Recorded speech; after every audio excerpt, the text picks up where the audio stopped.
What is up, everybody? Welcome back to the 9.56 ABV podcast. I hear me now. Oh, hell yeah, dude. We're getting these technical difficulties out of the way early. Yeah.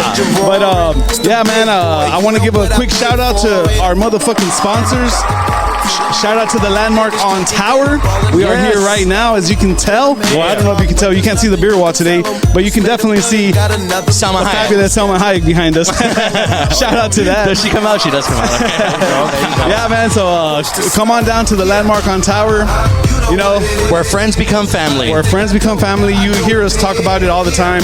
And great vibes, great food trucks, beer wall, great beer, great entertainment, very great entertainment. And also, we want to give a quick shout out to Beady Weedies. Shout out to Beady Weedies. Shout out to Iris. Yeah, shout out to her.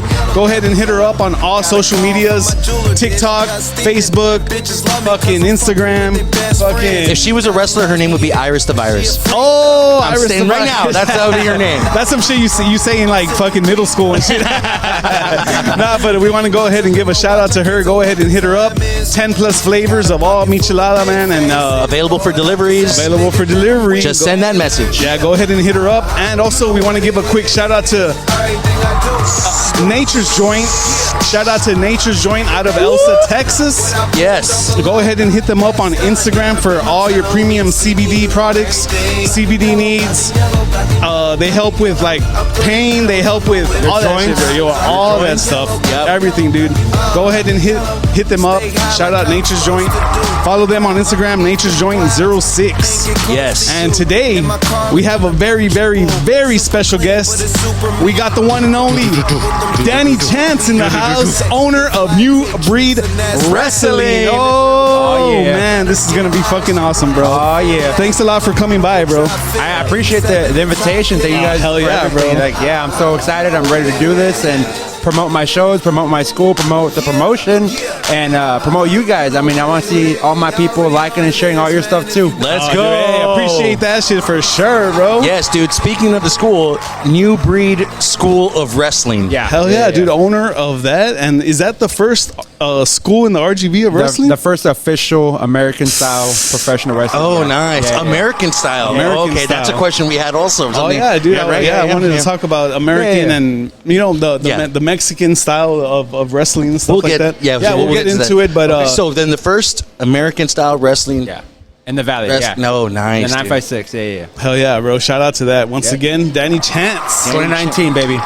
Yes. Right before the pandemic hit. Opened up. Oh, really? And they shut us down. Dude, that was for a lot of people that happened, bro. I know, dude. Trying to do an event during COVID must have been fucking impossible, right? Like, how about try paying rent? Oh damn, dude. For not even using it, you're fucking paying rent. I was just in hazard suits, fucking. It was bad. Suplexing each other. Nah, dude, but yeah, man.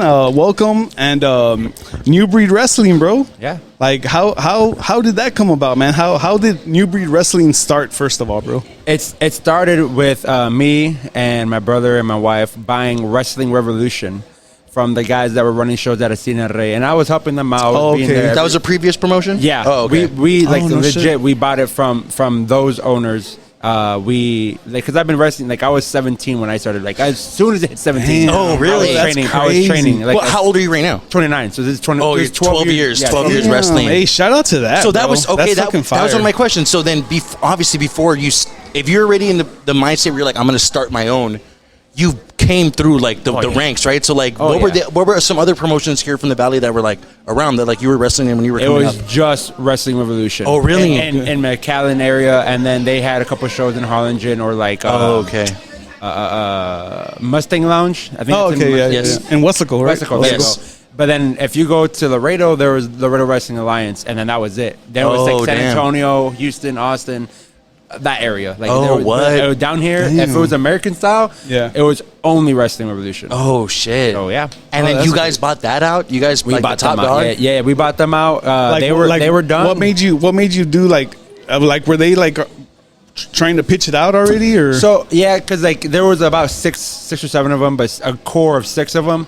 And they would, won't be in charge of the ring, the training, the storylines, or whatever. My bad, guys. No, you're good. So You're a wrestler, bro. Yeah. It's fucking, you're bound to do that shit. The table's wooden, right? Don't throw me on there. Yeah. So basically, Okay, don't throw me on there. I mean, not in that way, but I mean, shit. But I mean, well, who knows, man? from 17, when I was 17 years old to like 20, I guess 19 when it happened. Throughout those years, I guess everything was like for them was always changing. Everybody's growing older, and some of those guys started breaking away from the group, and from 6 to 5, 5 to 4, to 3, and it was just slowing down. Yeah, but it was like a really core group, and it was like a real family. Like it was real like brotherhood. Like yes, it was just brotherhood. But over the years, people come in, they're bad apples, they're bad bad acorns. They ruined the bunch, but nonetheless, they were strong. And then up until the very end, when I started getting more bookings, I wasn't just wrestling here anymore. Like by the time I was like up there, and my wife and my brother wanted to open the school, I was already wrestling Mississippi, California, Denver, Florida. I was traveling. You've been doing. I was already traveling. I want to say not too long ago when I had first started following around that time, I had seen a post where you were like in Louisiana wrestling. Yeah. I was just there like from now about 3 or 4 weekends ago. Yeah, I was in Arkansas one night, and then I'd be in Louisiana the next night, and then be back home. Dude. So you've been traveling for this. Oh shit. yeah, no, I do. Me and my wife will do the 17 hours by ourselves. We're out of the house at 5:30. We're at the show like right before the first match. Damn, like, dude, set up the merch table. Dude, these are when you see like stories of wrestlers and shit like on TV and stuff. This is how it goes, bro. They like it's like the grind, right? Grinding it out, driving, just fucking taking off. It's paying your dues. And at the very, very beginning, this is before me, my wife would go with me. When I got first handed this opportunity, I went with just 2 other wrestlers. I drove to San Antonio by myself. I got there like at 4 in the morning, so I left like at 12 at midnight. I went with those 2 wrestlers. We went to Louisiana, put on the show. We stayed there to help tear down, load up on the U-Haul, stayed the night at a hotel, went to the next venue, the Mississippi, on a Saturday night or whatever, or Sunday night. Did that show, did the same thing. Drove back to San Antonio, and then I drove my ass back home. Damn, dude. And I'm literally telling you, I was probably like 24, 25, like and I'm paying my dues, and I've been doing it for a while, so I was still paying my dues even at 25. Damn. Like even after wrestling for so long. And then then me and my wife would go, and I would still help set up the chairs, do whatever I had to do. Yeah, for sure. Because I want to show like their guys or even their vets, like I've been doing it for a while, but I'm gonna still pay my dues. Yeah, we do this shit. Like we set up, we do everything. I hate when people don't pay their dues. I hate people they don't want to when they just would expect it to come to them. Put in the work. It's not just training. We know about that. It's not just training. It's not just the gym. It's not just watching film. Put in the work. Put in the labor, like the actual physical labor. Sure, dude. Show your people peers. just want to show up and just like show out. Yeah, it's like, dude, show your peers. Out, man. Show the people that's come before you their respect, and then the people that come after you to pay you respect. Damn. And how do you do that? You make that tradition started before Hulk Hogan, before all those guys. It was Bruno Sammartino. Those guys that they that foundation down. You know what I'm saying? Show up, do your act, but when the fans are gone, if there's no ring crew, you got to go out there and do it. Help out, do all that stuff. Yeah. And well, let's bring it to the beginning, bro. Like, how did you get interested in wrestling first of all? This is the easiest question because everybody, if they answer it differently, they're lying. You grow up watching wrestling. If it's your dad, your tios, your uncles, don't matter. Someone showed it, but you were a child. Yeah. That's how you fell in love with wrestling. I wasn't 14. No, I was in my diapers watching Hulk Hogan. Yeah, dude. I mean, the WWF, bro. I had the old school figurines or like that. Yeah, they're doing those. Yeah, the people that hear the audio, they can't see me. So we're not that many years apart. So then, you were watching Hulk Hogan wrestling. Oh, I was in diapers. I don't remember. Okay, yeah. So like, it's like something that you saw like as a kid. Yeah, I had. My dad had bought the wrestling ring that was with the red, white, and blue ropes. I don't remember watching that. You know what I'm saying? Yeah. Damn, that's what's up, dude. See, my dad wasn't too into wrestling, but my uncle, he was into wrestling. Same here. My uncle, my younger uncle was definitely. When I would go to my grandma's house, he would be there watching WWF, bro, and I'd be like, is this a clown wrestling? Like doing the clown? Yeah. Like that era, that's when I was at my grandma's house growing up, like kind of not knowing what's going on, but seeing all these different acts and stuff. And I'm like, damn, this is crazy. Of course, thinking it's real and shit. Yeah, for sure. For sure. You're like, damn. Even the crazy fucking like character like shits like Doink. You know what I mean? Or like being a kid and like Undertaker. Yeah. Being the dead man and shit, you know what I mean? And then Kane coming out and being his brother. Me thinking that his face is actually burned and shit, you know what I mean? Like, dude, me thinking they're real brothers, bro. Dude, thinking they're real brothers, thinking he really set his parents on fire and shit and burned the house. For me, I thought Mankind wasn't Cactus Jack. That wasn't dude. I didn't know. I was a child. I didn't know, guys. I'm sorry. And then later you're like, it's the same person, bro? Like, what the hell? Dude, and wrestling would do that. So see, as a kid, it's like, I can't even remember what my thought process was when Undertaker going from Undertaker to being like the American badass. Yeah. Like coming out of the, you know what I mean? Like coming out. Yeah, you know what I mean? Coming out motorcycle. It's like, Kid Rock? to me, it was just like. Yeah, Kid Rock. That's a complete character fucking like change. Yeah, and shit like that, straight you know what up. I mean? But it's like, I was still For cool, years you know being what I the mean? dead man, and then one day you just see him. The American badass, you know what I mean? Come out in a. Yeah. I'm like, what the hell? Freaking bandana and Yeah, everything. dude. That was crazy. But then he did go back. Yeah, you know? yeah. Eventually, yeah. It was a And phase. so like that, like back in the day, like thinking it was real. I remember fucking. I mean, it is real. It's real. Like they're really getting their fucking asses kicked. They're like, you know what I mean? Sure, bro, but for sure. It's like, I guess, predetermined. You know what I mean? It's predetermined. Like the storylines are scripted. Obviously, you know what I mean. Yes. When they run the promos in the back, everything is like, you know what I mean, like.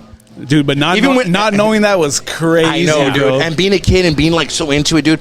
I remember being a kid at the age when it was WCW and like I think Bride of Chucky was coming out. And it was fucking WCW Monday Nitro, and Chucky came out, and like someone was in the ring, and Chucky's just like laughing. I remember having to like look away from the TV, like what the fuck, like thinking like, dude, Chucky's at wrestling, he is real, dude. He's whooping ass, he's bro. sitting in He's the whooping back. You know what I ass. mean? I was like, that shit was Dude, so fucking. so many cameos in wrestling. Yeah, Hell yeah, RoboCop dude. showed up on WCW. No Really? shit. I saw that on TikTok. Someone showed me a TikTok of RoboCop Oh, showing up. fuck, Yeah. dude. That's wild. I mean, bro. dude, what do you go in there and fucking shoot everybody? I don't know. Dude, some of my favorite like wrestling like cameos back in the day, Insane Clown Posse. Yeah. When they would come out, dude, and they started off in WCW with like Vampiro and stuff like that coming out, but by the time they were in WWF with the Oddities, that was fucking cool, dude. I remember like they had the dude with the hairy ass back, fucking, you know what I mean, like all these crazy ass characters. They were called the Oddities, but. I remember Mike Tyson, fucking refereeing and shit like that. Yeah, Mike Tyson, for sure, dude. And like, when did you start really paying attention, bro? Like when you started getting it, and when you started like just focusing more on wrestling. It was Jeff Hardy. He took my brain and just crumbled it. Dude. He literally blew my mind. The ladder match. Any of his ladder matches, that was like, that's the wrestler I wanted to be. Well, now that I think about it, dude, your age is the age as my little cousins, like Aaron and stuff like that. Mm-hmm. So I was into wrestling with my brother, and then we got them into wrestling, and that's who they gravitated to. Yeah. Jeff Hardy, also the Hardy Boys, fucking. Yeah, poor Matt, but Jeff Hardy he had the pain, he had the, like that weird like aura dude, about him, for and he would do the bro. stupidest things. You're like, oh my god, Lita coming out with them and stuff. That was yeah. also like a fucking. You can't forget the Divas. dude. Or the Dudley Boys when they would give the girl the dude. DD, Oh my 3D god, and stuff. dude. Ooh. Dudley Boys, the 3D was one, but the Dudley Boys' other move They're crazy, was bro. when fucking they would drop someone on the floor and fucking Bubba put Ray the would legs- grab the legs. Oh, and then, yeah. What's up? The headbutt, dude. Like that Yeah. was so crazy. Yep. Like, dude, Rikishi doing the stink face. Yep. That was fucking crazy. That was a like crazy I era, can bro. imagine my mom walking by and looking into the room and seeing us watching fucking some guy just like, you know what I mean? Like, that's crazy, dude. To me, I was so young that X-Pac, the fucking Bronco Buster, wasn't even like gay to me, dude. But I was like, that's Dan. That has to hurt. You know what I mean? When I'm a kid. But then it's like you're older. It's like, wait, hold on. He's fucking jumping. Their fucking slogan is "suck it," and they fucking jump in. Like I was like, oh my god, what the fuck? Hey, living up to the slogan, bro. Dude. Yeah, dude. Times back then were crazy, dude. Yeah, like dude. the Raw era was pretty fucking crazy. The Attitude era, yeah, pretty fucking crazy, dude. The stuff they were letting go, like the puppies, the whole Deborah coming out, like freaking. Or just the handprint. The handprint. Was that Sable or was it Deborah? Dude, I think it was Sable. They would do crazy stuff, Dude, bro, yeah, back in the man. day. It was crazy. The Godfather. They had a Stone fucking Cold. pimp. That Stone Cold crucified. Dude, that was and he fucking lifted him remember up, that dude. shit. Damn, dude. That was so when I was watching wrestling, getting my cousins into a Jeff Hardy era, they were young enough to be scared of the Brood. Like Gangrel and Edge and Christian Dude, first coming Gangrel out, was like crazy. the The vampire, vampires like the and shit. bloodbaths and stuff. Like Yeah. 'cause that's when Undertaker. That's when they fucking lifted up Stone Cold, like the fucking Brood, the Ministry, or what I think that's what they were called. Yeah, Yeah. The Ministry and the Brood was from the Ministry. Yeah. Dude, that was awesome. So you got into Jeff Hardy and you were like this is. I wanted to do it. I was Yeah. no longer a fan of like, oh, I'm just You're like, loving I'm gonna wrestling. do I'm gonna this grow shit. up and do that crazy shit. Yeah, dude. Right. And when was that? When you started actually taking action into that, bro? Like, what do you mean, like looking for wrestling? Well, what do you mean? first of all, would you like practice like with homies? That's and what I shit? thought. He Yeah. just said he had a brother. Like my older backyard wrestling brother, and shit? yeah, we'd put out the couch cushion, dude. We grabbed a pillow, like a chair shot and everything, and Dude, we me- do all kinds of stuff. I did a swanton off my couch. Are you dude? Are you the younger brother or older? Yeah, I'm the youngest of the three. Yeah. So I was a younger brother too. So my brother would just be fucking trying out pedigrees on me and shit, fucking like whooping my ass, dude. Back in the day, like I remember us wrestling on my mom's bed, and then we would hear her get home from work, like her car door would close.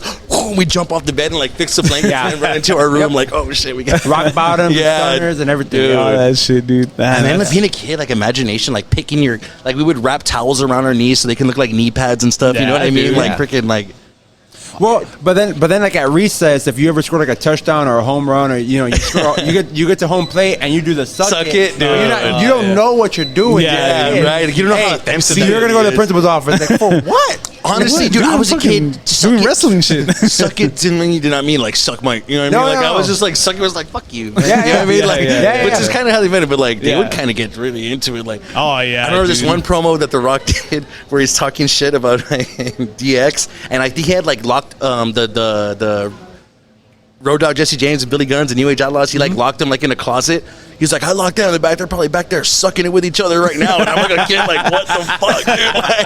Like, dude, The Rock was crazy back then. Just, shut up, bitch. Like, Yeah, dude. dude. When he was when kind of like everybody like hated him at one Yeah, point, yeah. Mhm. where he was just fucking talking mad shit to Dude. everyone, dude. It was such a strong persona, bro. Yeah. Like you really felt it. Like you really The most electrifying believed man everything, in sports bro. Like, entertainment was like, yeah, That's dude. crazy, Like, he brought dude. that acting. It was like, I guess back in the day, I was so young that like, you remember, right? Thinking it's real. Like, dude, there was movie directors seeing that and being like, damn, this guy's a fucking good actor, dude. Like, Yeah. speaking of the Scorpion King, you know what I mean? And the Mummy, like, and now he's one of the biggest actors, one of the biggest action yeah, actors. dude, like, for sure. That's crazy. You know what I mean? Like, I guess you can awesome. see it from back then. Like, like when you guys do the academy and like the school, do you also like help them with that? Do you help I them? have to help them with characters and Yeah? promos and it's called selling. Yeah. I have to help them with everything because they don't know. They think, well, it doesn't happen all the time. Yeah. But you'll get a couple every once in a while. They'll be like, oh, well, in order for me to feel this, I have to get hit like for real. And I'm like, no one's gonna hit you like man. that, and you're not gonna hit anybody like that. Yeah. If that's what you're thinking, this ain't for you. Oh, okay. Oh, This okay, is okay. not for you because my thing is that, and that's what I rest everybody is. After the show, after the match, whatever, and I gotta drive home 12, 13, 14 hours. I want to go back home to my wife and to my family with an okay back, Well, yeah, and well- nothing on my face. I mean, that's the craziest thing when you were saying about these little like weekend road tours. It's like, damn, dude, you're going and doing that and like driving for a bit, sleeping for a bit, but meanwhile, every night you're getting your fucking ass kicked. You know what I mean? Like Yeah, you're getting yeah. slammed into the wood, Yeah. like fucking. It would like happen. that. It would happen where I have a show on a Thursday night, and then Friday night I have a show, and then Saturday I have to be at the venue in Mississippi or Louisiana, or whatever, Yeah. and then back home by Sunday because I have work on Monday. Damn, Well, yeah, dude, because I mean, the average watcher of like wrestling doesn't really know that every day it's like a show, bro. Like they're traveling like Yeah. hardcore throughout the year, Yeah. bro. Like you think it's like once a week, you know, you see it on TV, but within that week they're doing other House shows, yeah, bro. the house shows, yeah.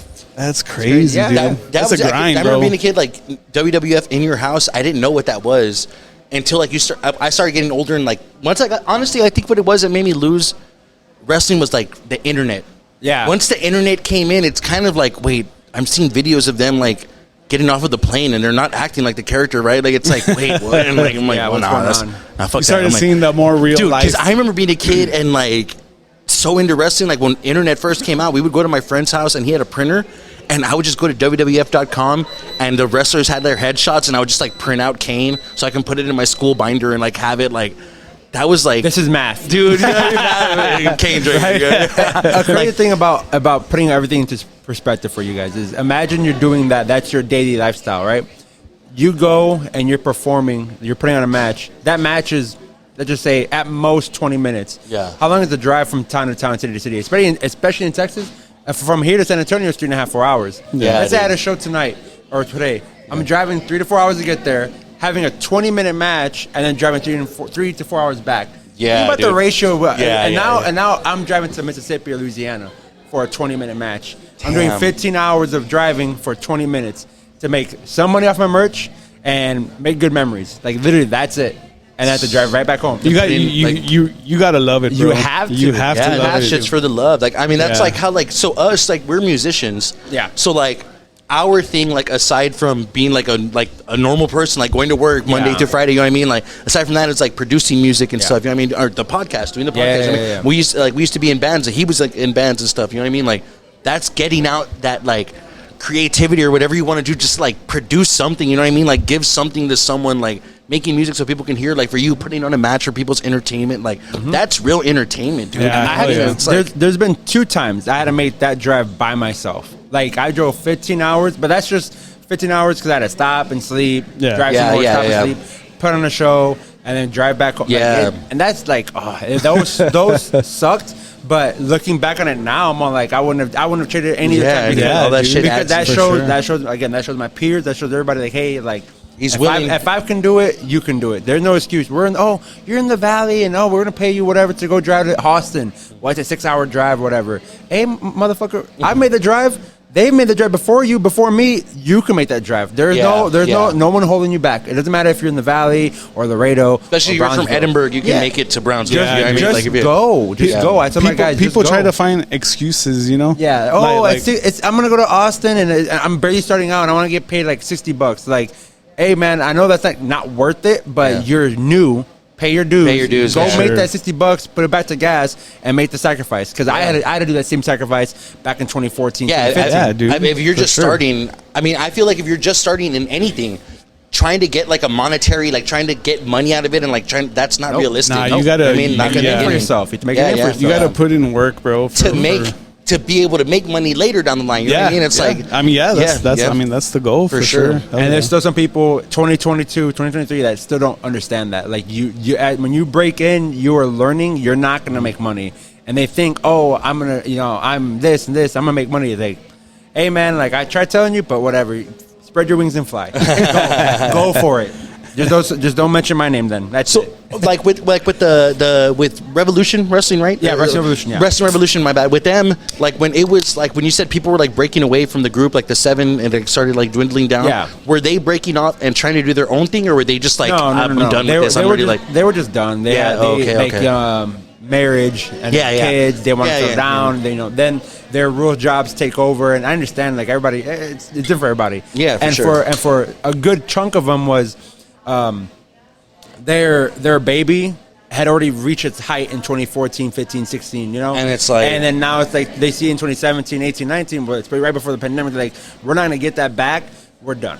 And Yeah, then, yeah, yeah. and so that's when I was like, well, we'll take it over. yeah, because you're the one wrestling for them, and you see the vision, like, Yeah. Yeah. And so we bought it, and then they were like, "Well, we want the name." I was like, "It's just a name, bro. Like, Yeah. let us. It's just a name." Damn, that makes Let New us- Breed so much more let badass. us- But, Yeah. but I wanted like no, like I wanted to help them continue that name. You wanted to continue that keep it tradition. alive, But then yeah. when they were like, "No, like this is our baby, make your own, bro," Oh, and I was just okay. like, "Dude, like it's just a name, but."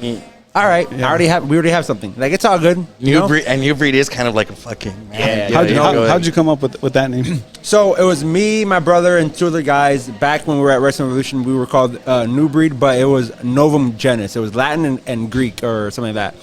And that just means new breed. Okay. Because, and the ECW, the new ECW, there was already a new breed on that short stint with Kelly and CM Punk and all that. Okay. So we just changed the name.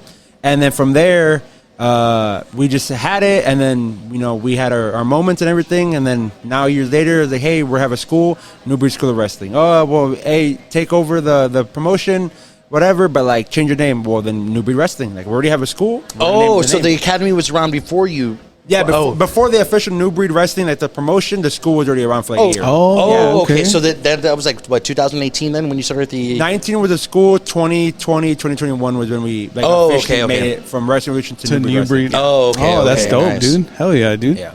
Hey, And you but said that you've been.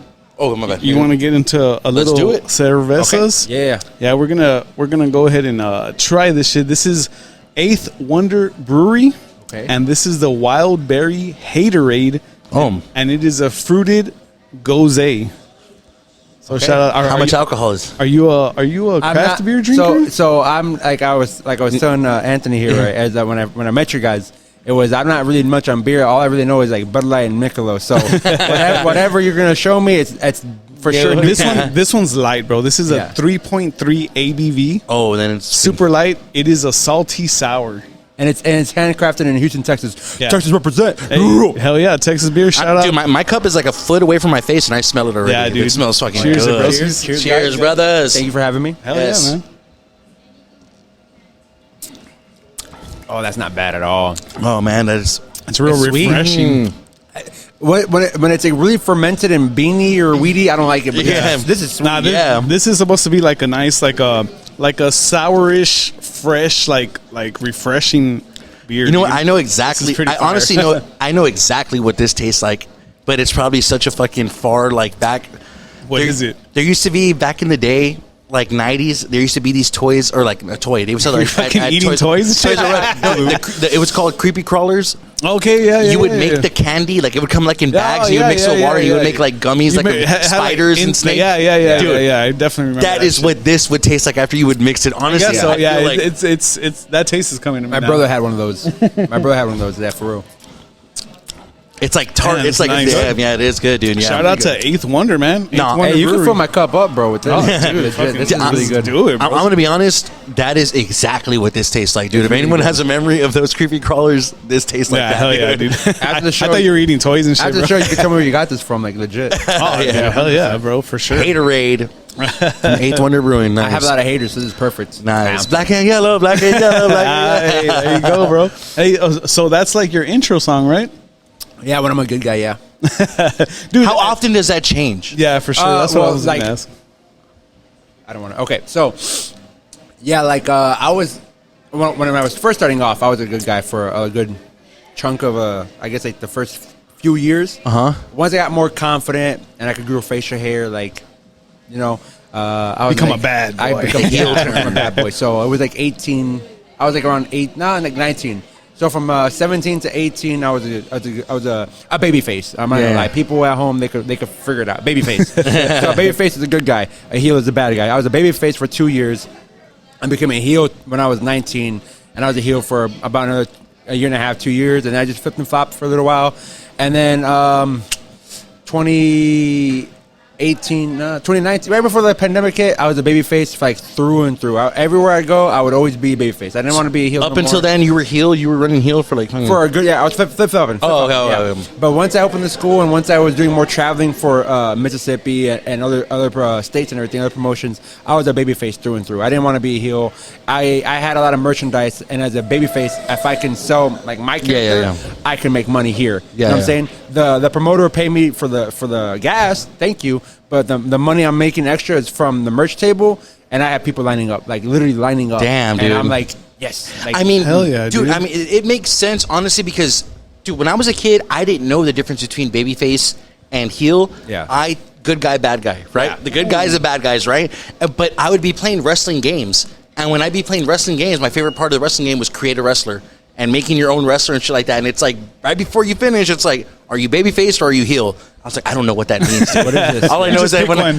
when I pick heel, when I come out, they're booing me. When I pick babyface, it's like they're cheering. So I'm And like, this is before this is right when there was dial-up. So if you wanted to figure this out, you Dude, could go to the literally, dial-up dude. account, log in, hear the whole internet line. Everything. dude, Yeah. Oh, yes, shit, dude. dude. So like, I didn't understand that, but it's like being a kid. I can imagine like when I was a kid, I would see wrestling, and you see the older dudes that are there from the generation of like the Hulk Hogan's and Yeah. stuff. You know what I mean? Yeah. Like the Macho Man, Randy Savage. Like their era was already like in their 30s when Attitude Era when I was a kid. Like my uncle was the Hulk Hogan era, Yeah, like all yeah, that yeah, Ric yeah. Flair and everything like that. You know what I mean? Like mid 80s. You know what Yeah, I mean? That for was my sure. uncle's like in it, and then so now I'm mid 90s and I'm getting into it. And my uncle's like, he's into the heels because he's older and shit like that, and he can appreciate that. When I was a kid, I'm like, dude, fuck these bad guys, right? Like, these guys are bad guys. I don't like them. Let's go, John Cena. Dude, now that I'm older, I can see a heel and appreciate, be like, oh, I like the bad guy. Like, for I can sure, root for the dude. bad guy now that I'm older, and I realize it's like, Well, that's all I am now. That's all. Like now that I'm yeah? the owner, I'm like I tell people Nice. when I'm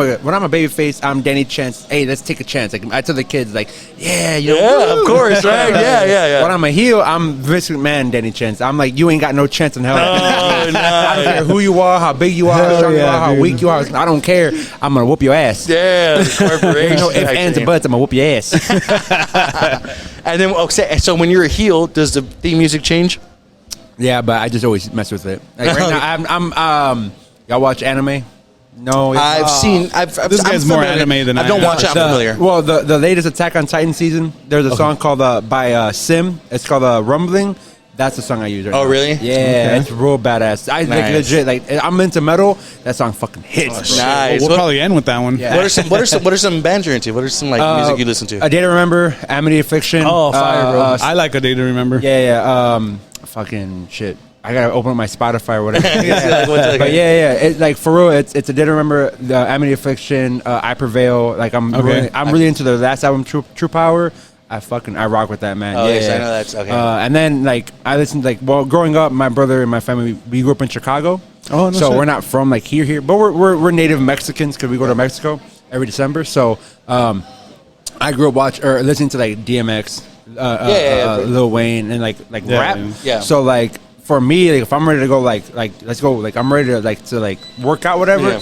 I'm putting on DMX. I'm putting on fucking dude, that Ja Rule. DMX I'm putting will on something fucking get that you makes you want to, straight up, bro. That's what I rock. DMX will get you there, bro. And then when For I'm sure. feeling like, let's go party, let's go like have a good time. And my sister got me to like NSYNC and Backstreet Boys. Who doesn't like Come that on, shit, bro. bro? If they don't, if Who doesn't anyone like here that admits shit? they don't know that that's music, bullshit, they're lying. bro. Yeah, for They're sure. lying. Dude, I every music app that I have has like a 90s station. Yeah. And like 90s pop, dude. Like Yeah, I'm hearing 90s fucking, pop. you know what I mean? Like Yeah. It takes you back, dude. It just takes you back to Dude. when you're barely listening to this, like on a Walkman or Dude, some shit for like that. sure, Yeah. dude. Alanis Morissette type shit. Like that's, oh my God, freaking. Dang, I feel like a woman. Hey, Shania. Dude, that is like shit like my mom would be hearing when I was a kid in the back of the car. So it's Share like, and shit. dude, like you know what I fucking, mean? Like, ooh, do you believe? Nah, dude, but like a lot of like I guess people who barely watch wrestling or like they don't understand that before you see them like fucking On camera? no like doing real good like on like they're going like they're legit on the show and stuff, you know, Yeah, like main eventing and yeah, stuff like that. But before that, fucking wrestlers go through different transitions. They go through different names, dude. trying to find what's gonna stick, what's gonna fucking pop out and Yeah, stuff. And when they find it, it fucking, that's when they fucking really go at it and stuff. But Before you even see them on WWE, just know they've been wrestling. In, like, the they've been circuits, trying yeah. underground, Yeah. like underground For 10 shit, years like at crazy least. stuff, Yeah, bro. At least, yeah. And you see me, It's pretty crazy, Before dude. I saw them on WWE, I was seeing them on ECW and WCW, right? Those were the only two wrestling promotions that I knew other than WWE. But I know now, like a big one is like this one in Oklahoma. I don't know what the name of it is, but that's the one that like Randy Orton came from, Brock Lesnar came from. Oh, you're talking about OVW, Ohio Valley Wrestling. Oh, Ohio. But that was WWE's training program. Like that's where they sent their guys. Like right now, it's the Performance Center. But before that, it was OVW. Oh, okay. And then So they- that's why and then- so many came from that promotion. They had right? OVW, then they had Florida Championship Wrestling, which was like Dean Ambrose, Seth Rollins, Roman Reigns. That's the Usos. next class That after was- like that was, those dudes. Yeah. OVW to FCW, from FCW to the Performance Center. Yeah. Yeah. Okay. Yeah. 'Cause Yeah. so OVW was That's like that. crazy, That's where dude. like obviously that's Brock Lesnar, right? Like Brock, Brock Batista, Lesnar was Cena, moonsaulting. Orton. Yeah. And Batista. So like And Shelton Benjamin. oh really? Yeah, Oh, okay. it was like that was the main five. From OVW, the main five I could tell you is Brock, Shelton, Batista, Orton, Cena. Oh, okay. Damn. Yeah, dude. And like I see, so like the newest WWE game that just came out, WWE 2K23, it's like John Cena is like the cover wrestler for it and shit like that. And so it has like this whole John Cena backstory, and it goes into OVW because it has their old like wrestling like And he like- was the prototype. yeah, exactly. The prototype. Yeah. They also have Batista's old one also, Yeah. and they have Brock Lesnar back then and Orton shit like that. Yeah, like that's crazy. That's dude. Brock Lesnar. It is pretty crazy to see that though. Yeah, like, dude. like again when you see like the documentaries and stuff when they start from the beginning, bro, you're like, dude, like you don't even know this shit. Like for the average watcher and stuff like that, they just see him only on WWE. Yeah, because honestly, for a lot of people, like 20 years ago, it was either WWE or New Japan Pro Wrestling, but it was literally WWE. Dude, New Japan Pro Wrestling, I'm just like finding like I mean like great mood. Like people have been over there, like dude, way behind, dude. You know All what I mean? Japan, DDT Pro, Dragon Gate. There's so many stuff. So people only like me. I was only like, oh, it's only WWE. I didn't know there was like again OVW, FCW, but even then there was TNA, Ring of Honor, and then you're like, oh, okay, that's it. No, there's a lot of like promotions like mine. All over Texas alone, but there's so many more that obviously in different states. Yeah. When did you start looking into stuff like that, dude? When I first started like wanting to be a professional wrestler, I was like 14, and I was googling whatever. But I was in Chicago. I was a little shit. Like I was a little kid. but it was when we moved down here. I was 16. A week later, I turned 17. What brought you guys down here? We're winter Mexicans. Like every December, we'd go down to Los Ramones, Nuevo León. We'd go down there. We're there for about 3 weeks for a winter break. Drive right back up to Chicago, and then there's the rest of the year. But do you have family here in the valley? Yeah, So then my oldest sister, then my brother, then me. I was only a freshman in high school, and they were out down here working the scaffolding. Okay. With my dad and so on and so forth. So it was just me and my mom up there, and I guess like they were like, hey, Obama not Obama, but like it was during Obama's presidency is where the house market crashed. Okay. And so everything skyrocketed, and so we had to sell the house, and then that's when we moved to Corpus to the Valley. Oh, okay. Shit, all right. And what city did you guys move to when you came? At first, it was Palmview, then Mission, and then now me and my wife, we live in McAllen. Oh, okay. Okay. Nice. Yeah. So you didn't did you go to school out here? Yeah. So every year of high school, I went to a different school. So it was I was in Chicago. I was in Zion Benton as a freshman, right? Yeah, and then I was in Corpus. So you were already into wrestling when you came down. When I was trying to make friends, like, you watch wrestling? No. I don't watch that stupid goofy shit. Fucking Men in Tights. That's stupid, bro. And then in Corpus, I was at Ingleside High School, and then junior I was in Palmview, senior I was in Mission Eagles. Oh, nice. Yeah. I mean, at that point I didn't care. Like I was like, let's just get me the fuck out of here. And I was already wrestling by the time I was a junior. So I was you said 17, right? Yeah, so I was already like every Friday after school, I was like go home, make sure everything's clean, and then I wait for my brother, and then we'll go straight to Cine Rey and we put on a show. And so how is that being crazy, a young bro. kid like is everyone welcoming? Like it's like, oh, it's a young kid who's actually taking it serious, or is there a lot of young kids? Like were there a lot of 17, 18-year-olds? No, I was the youngest for the longest time. I was actually helping like the people that trained us. You good, bro? I was helping the people that trained us. I was helping them train people that were like 30s and 20s, older than me. So I had like a 30-year-old listen to like an 18-year-old, and like telling them like, oh, this is how you do this, this is how you do that. But I mean, yeah. But like here I am knowing, like I didn't know shit back then. So what the fuck was I doing trying to teach them like, anything? But there I was, and so I mean, yeah. You had the passion, bro. Oh yes, yeah. I've gotten hurt, yes, and like that's like set me back. Like I've had like an injury or two or whatever. But like overall. The only like significant break I took was from my outside bookings because I was like so focused on the school and my own promotion. Oh, okay. And I'm talking about like recent and within like the last year or two.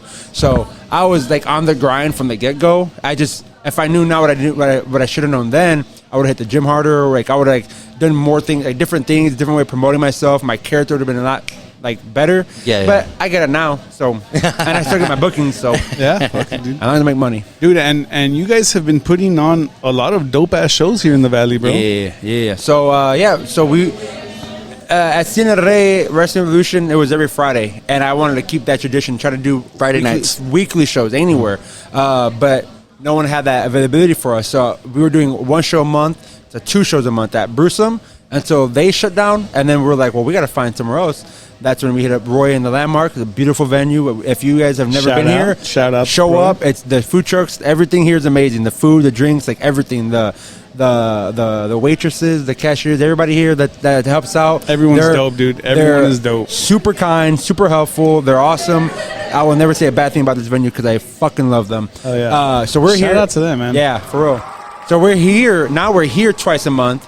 And then we're also doing a show quarterly at 5x5 Brewery. in Hey, Mission, also Texas. shout out to 5x5. Shout out to George. Some of shout their out to drinks are all, here. Yeah, shout out to all the homies out there. Yeah. We've done podcasts out there, dude. Yeah, so out of the George, venue and stuff. if you hear this, I fucking love you, dude. He's Hell so yeah, cool. dude. I might have one of their beers right here. And I say might because this is the first time I come here, and on the beer wall, there's a mystery beer now.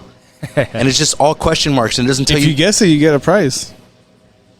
It's the Vaqueros one. Shock top. What do you think it is? Just say throw it in a random. No, I don't know what it is. It was like kind of like it was. Look at its pale. It's a Zima. Yeah. It's a I don't know what it is. Honestly, it does not taste normal. Yeah. So we're here and we're there quarterly. I have other things in the work I can't say. I'm not at liberty to say things. Secrets. But I am. One of my last posts on Facebook was my goal isn't to build a kingdom; it's to build an empire, and that's the only thing you're gonna get from me. I'm not here to. I make got a kingdom. goosebumps right now when you said Oh, that shit, shit. bro. I'm here to make a fucking empire. You Nice, fucking damn dude. right. So, be on the lookout, whether it's 2024 or later this year, like, you might see us pop up in new places. I mean, I don't know. Dude, the last time we were podcasting here while you guys were throwing on a show out We there. had kind of a clear shot. Of like, And dude, Yeah. we're like you guys drawing a crowd, bro. Yeah, well, I mean, one thing about all this stuff is, especially for me, is I'm not an entrepreneur. I never claim to be a businessman. I'm not. I tell all my guys, all my trainees, and everyone, I'm like, I'm not here to make money off of you. I'm here to make your dreams come true. I am your stepping stone. You will use this, and you will use me. I'm glad to be used to help you conquer your dreams. Go to Booker T's in Houston. Go to somewhere in Austin. Go to Dustin Rhodes Academy in Austin, Texas. I don't care. Go to Cody Rhodes in Georgia. I don't care. As long as you go from here to there, that's what matters to me. when you're saying go to like Booker T's, I know Booker T's in Houston, but like, so they have their own like Yeah, promotions out there. he has Reality of Wrestling. Oh, Yeah, okay. that's in And, Houston. and so Cody Rhodes has one in Georgia. His is in Georgia, the Nightmare Academy, and then his Oh, brother, wow. his That's brother- crazy, bro. His That's brother dope. Dustin has one in Austin, Texas, which I showed you the guy I told you Yeah, about. yeah. He trained there for a few weekends. Dustin, you mean Goldust? Yeah. Yeah, Oh, Goldust has his And- own. Okay. Yeah. And when they go like they take classes out there. Yeah, they're learning directly either under like Booker T. If he's not on WWE or anything, he's there teaching the class. Like it's him or one of his like trainers that he has in charge, and they all know. Man, that's crazy, If you watch NXT, there's a girl named Roxanne Perez or whatever. I met her when she was 16 in Laredo as Roxy. Then she moved. She got older. She trained with Booker T in Houston, and from there she got signed. Damn, And that's how it dude. works. That's crazy. That's okay. Because there's a girl from. She's in NXT, and then there's also Raquel Gonzalez. Raquel Gonzalez, okay. She's from here. She trained in San Antonio with Rudy Boy Gonzalez, and then she got picked up. Oh, okay. So was she down here in like Revolution and Wrestling Revolution? She didn't. Well, she was never there. Oh. But she trained there a couple of times. Oh. With Danny Ramones. Shout out to Danny Ramones. I love that guy. Hey, shout out. Shout out. So yeah. So how is that like to see like someone from like a Valley native like? Well, I mean you're not a Valley native, but like you're based down here. Yeah, right? yeah. I mean it's like. How is that like to see something like? Well, like, for all my guys, James Blackheart, Mooncat Franco, the girls Nikki, Bridget, I have a new girl signing up next week, Catherine, like all these people, Martin, everyone that's hearing this and seeing this, Kike, like it doesn't matter that you're from here. It doesn't matter. Yeah. You can get picked up. There's eyes everywhere. As long as your platform is on the internet, on social media, there will be eyes on you. There's already eyes on the school. Yeah. I got a girl sign up last week, and there are people who are like, "Hey, when is she gonna be ready?" Like, "Oh, who's that girl?" Shut the fuck up, man. Like, And she's not ready. She just started. Chill out. And so when she's like, is she like the new girl that's about to come in? Like, does she come in like you have a character ready for her? No, or does she like no. you're just like picking up what she's already. I ain't like in that aspect. I'm not like Vince or Dirty. I'm not like that. I'm like I help you do what you want to do. Oh, okay. But okay. now, So do they come at you like with, oh, this is like my name, this is what I go by? This is... And if it's shitty, I tell them. Because I mean that's what I got. to help that's them. the You're help. trying to Okay, help yeah, them. that's Yeah, I not- gotta that's tell not gonna. them. Yeah. Like because I tell them like imagine you see like a pamphlet of the New Breed roster. There's blank pages, man. You got to fill in those pages. Okay. So I have this guy. His name is Christopher Delta. He's a delirious businessman. He doesn't know a good deal between a bad deal. So he's all like, "Hey, I'll wrestle this guy for me. I'll give you a banana." He told George, he's like, "Your establishment, all of this, $5. Take it or leave it." And there's George in the ring cutting a promo saying, "Get your $5 out of my face!" Literally, it was such an epic moment. Yeah. That's awesome. And dude. that's George what, is fucking dope. That's what I tell my guys, and that's what I tell all my trainees. I tell you guys, but the girls are included too. Is that like the support is here. Like we're gonna support you no matter what. But like helping you find your character, helping you cut your promos, helping you sell, all that character development, storylines, and everything. I'm gonna help you with all that. But like ultimately, if like you're the one in that ring, and if you mess up, it's live. People are gonna see it. You know, I can't hold your hand forever, but when you come backstage, you're gonna be like, oh, I did so bad. I'm like, yeah, but let me tell you the things you did good. You know the bad things you did, right? Okay. Let me tell you the things you did good. So you know the bad, you know the good, and then the next time they do more of this. The next time they perform here, they do better. They my latest guy, Jonathan Douglas, he killed it last show. I've wrestled him. He debuted here against me. Against his trainer. He debuted against me. We had a good match. It was solid. It was just, hey, like, let me show the fans I can get myself over with any crowd. It doesn't fucking matter. I'm skilled at what I do. I can get myself over. My job, especially here because they know me, my job is to get him over. Make sure people know his name. Yeah. At the end of the night, at his debut, they knew his name. Then this last show, he wrestled a monster. This guy named Nightmare, 300+ pounds, mass. He's like a bully. I think I saw. I was watching clips. So he wrestled him. I'm like, hey, I'm not in this match. I'm not gonna tell you what to do. Y'all gonna figure this out, right? Y'all gonna do your thing. And because he learned so much, and he learned so well, he learned the things that I told him, like the little nitpicking thing I did from the first match we did. He fixed it and did so much better the second match. And I'm like, how do you do better with this guy who you've never worked with before in your life? And I trained you. We work out together. And so is it like, so then how, like when we say like pre-planned, right? Like it's real, but it's like predetermined. Okay. Is that the only thing? Like, is it only like you're going to win, you're not going to win? Or is it like you're going to win by, you're going to kick out on, or you're going to reverse my fucking, like my finisher? So, okay, so like what it's called, then again, I don't care. People can go on the internet and they can it's jargon. They can figure this out. Like if they say, oh, kayfabe any chance, fuck you. All right, like literally, fuck you. There's so many people already breaking on the internet. You know who you are. They're talking about politics. Nice. Don't be talking about politics.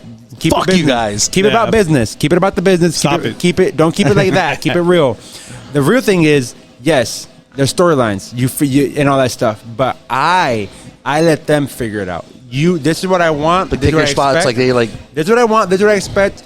You are gonna fill in the pieces. I want to see you be creative. It's not about. You're not gonna be creative for them. No one wants to see a bunch of Danny Chances wrestling as different names, different looks, different characters. They want to see Jonathan Douglas, Alberto Vega, Christopher Delta. Man, making your shit. Yes, they want to see Pete Paynes and My Champion and Mooncat and Daniel. They want to see those guys as their creative. Show them your creativity, not mine. I may teach you all this stuff, but it's your canvas, and that opponent, you guys are gonna figure that out.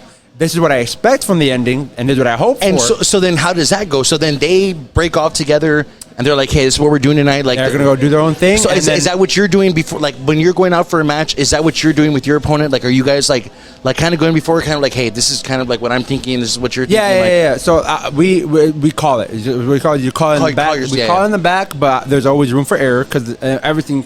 botches can happen. Yeah, and then you gotta improv. So I have to tell them in the ring, I am saying I'm telling them my opponent hey, hit me, motherfucker. Oh yeah, hit me, hit the rope, take a drop kick, and I'm doing that. Like it's called calling it. You have to call it backstage. But then again, if you call so many things back, imagine trying to remember like a 20-digit phone number. Yeah, that's what it is sometimes in the back. You can't do that, especially when you're doing a match. Like you know what I mean, like how we were saying, like every other day. You know what I mean, like if you're like on the weekend, like how are you supposed to remember this whole 20-minute sequence? You can't. And then the next night you're doing a whole nother 20-minute sequence with someone else. You know what I mean? Like that's why it's called the ring general. The ring general, which is a gimmick right now in WWE, but the ring general is a person that's in the ring saying, "I know where we're at of the part of the match. We're going to lead to this." That's how we get there. Follow my lead. Like if you're dancing cumbias or norteños, whatever, the male dancer is the leading the woman, and the woman has to follow. So that is as the ring general. That is what you're doing. I know where we're at. I know where we're going. Follow my lead. Listen to me, and we'll get there. And the like for me, like honest to God, I only call like 3 or 4 things in the back. Everything else, I'm gonna say in the ring. Okay, you guys are working it out there, I feed off the fans. Like it's real old school, and not many people do it anymore. Dude. No, not many people have that skill anymore. But it takes time. It takes practice. It takes a lot of wrestling matches to get to this point. I've been for 12 years. I've had like 1,000+ matches. I know. I know where we're at. I know what we're doing. But I know if they're not cheering for my guy, I gotta get them because I know if I get them to cheer for him, I can get him to do this certain spot, and this is where I need him to be. Yeah. So I'm already thinking 3 steps ahead. How do I get there? Yeah. I gotta talk crap. I gotta do something to wake them up, to wake him up, to hit me, so we can get to the spot, so I can put him in the corner. Boom. And then everyone's up for him, and everyone's going for him, and then you do dope, that reversal, And then he it's jumps off dope. the top rope, super kick. There we go. But that's literally how it happens. Yeah, okay. That hell I've yeah, always dude. wondered that, That's dude. awesome. Like, how? Because I mean, That's nowadays, crazy. so like I said, I watched wrestling growing up. The production, like value of like the show was a lot different, dude. Even though it was like one of the biggest shows, SmackDown and Raw and stuff like that, they didn't have. The cameras didn't have the mics on in ring. Yeah. You're not hearing the wrestlers back and forth. Now Yeah. you can hear them literally talking to each other like in John like their- Cena is super loud now. Dude, you People hear them, now. you can hear them talking to each other, and Yeah. it's like they're purposely capturing that with the cameras on. And I'm like, damn, like that must be so much harder for them to call spots Yeah. in the ring because they're like, damn, we mic'd up, we can't be too loud. As like, long as the fans know that this is a show, Yeah, and for entertainment. it's entertainment, and for me and my promotion, I'm trying to do free shows only. I'm doing free because I want the venue to make money. Yeah. I want my guys to get as many matches as I had the privilege of getting back in the day from Wrestling Revolution. That's what I'm trying to like. That tradition is what I'm trying to continue. And the best thing I can do now is do 2 shows a month, sometimes 3, thanks to 5x5. Thank you. So Nice. like, what I'm trying to do is get them as the opportunities as I had growing up and doing this. So when I tell them like, hey, like, be creative, do your stuff, like this, like that, like many things can happen. People can, but like calling in the ring and all that stuff, like that's real difficult. And then and going back to the like what part of it is like real and fake. Yeah. I'm gonna ask you guys this: can you fake gravity? Can you jump and then stay floating? oh hell no, yeah. So I know that. Yeah. imagine taking a choke slam or a power bomb. You can't fake that, Yeah. or a pedigree or a tombstone. You're falling on your for head. sure. Oh yeah, for sure. So, yeah. so how do you protect your opponent? I teach them that. Yeah. I teach them all that. You know what I'm saying? So me, That's like crazy. nowadays, so I'm like, so back then, right? That to me, I'm like, it's all real, right? So obviously, like, you don't realize that they're like tucking their head for them when they Yeah. land. So like, you know what I mean? They're protecting their Yeah, the it's guy like- who yeah, they're it's working like a with. safe Yeah, way you to do it. And you're supposed to, you learn how to fall a certain way. I learned that from watching Tough But Enough. I mean, sometimes mishaps do happen. yeah, right? for sure, dude. Yeah. I mean, look at draws. Yeah, you see, we've seen a lot of stuff in the wrestling, like the WWF, that where stuff does Well, happen. Stone Cold bro. got like, paralyzed because of the accident with own heart. He Oh got yeah, paralyzed on that yeah. tombstone. Yeah, Tombstone. Yep, I remember that. Dude. Yeah, there's a lot of crazy stuff I that remember, happens. and I remember Draws. Well, Draws was a wrestler. He was like kind of like he was with Mosh and with the Mosh and Thrasher. Okay, They were okay, yeah. I forgot what they were called. Yeah. No, they weren't the Legion No, of no, Doom. no, they were like the Moshers. They would wear like the kilts and stuff like that with like bald heads. And, like, yeah. those guys. Nah, Yeah, I remember, yes. yeah. So they had another guy with them named Draws. He was actually played football with the Denver Broncos. His name was Darren Draws was his name. And he got paralyzed by, I forgot, I think D'Lo Brown paralyzed him or somehow. Like, there was like a weird thing that happened. It was like, that was real, dude. Like, he was like there and he's like, yo, I can't feel shit. So now the ref like checks in on him and shit. You know what I mean? Has to like, and it's like, dude, you see, like, there's this one famous clip also of, I think Edge spears Lita.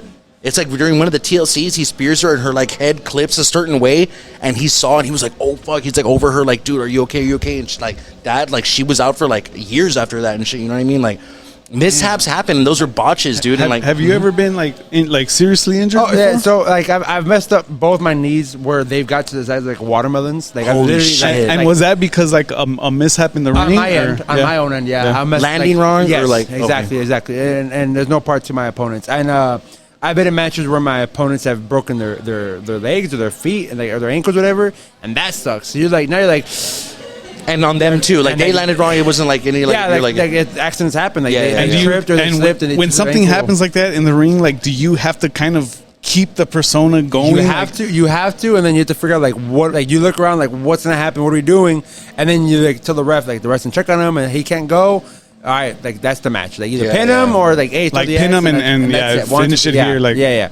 And it happens. It literally happens. But I messed up both my knees like really bad. I sprained my ankles before, both of them. I messed up my back just because I used to do an elbow drop from the top, and one of them I felt just really awkwardly. Like I don't know, it just messed me up. And dude. then- I mean, that's what I think of like. But since like, then, I've been good. like Hulk Hogan or Macho Man before he passed. Macho Man wasn't walking around on a cane.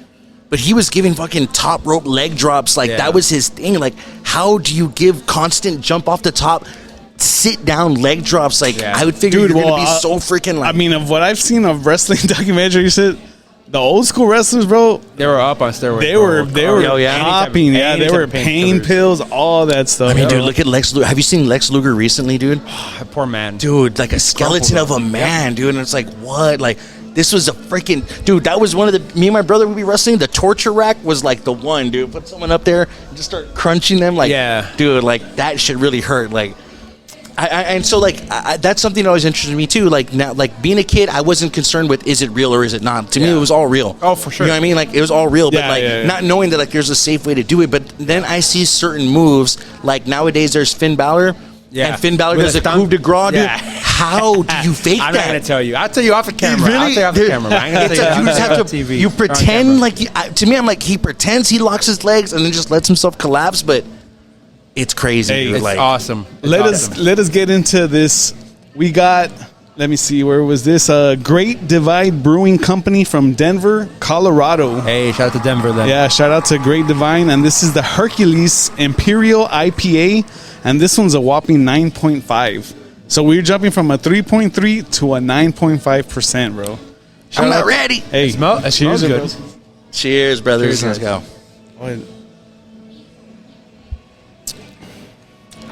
IPA for sure.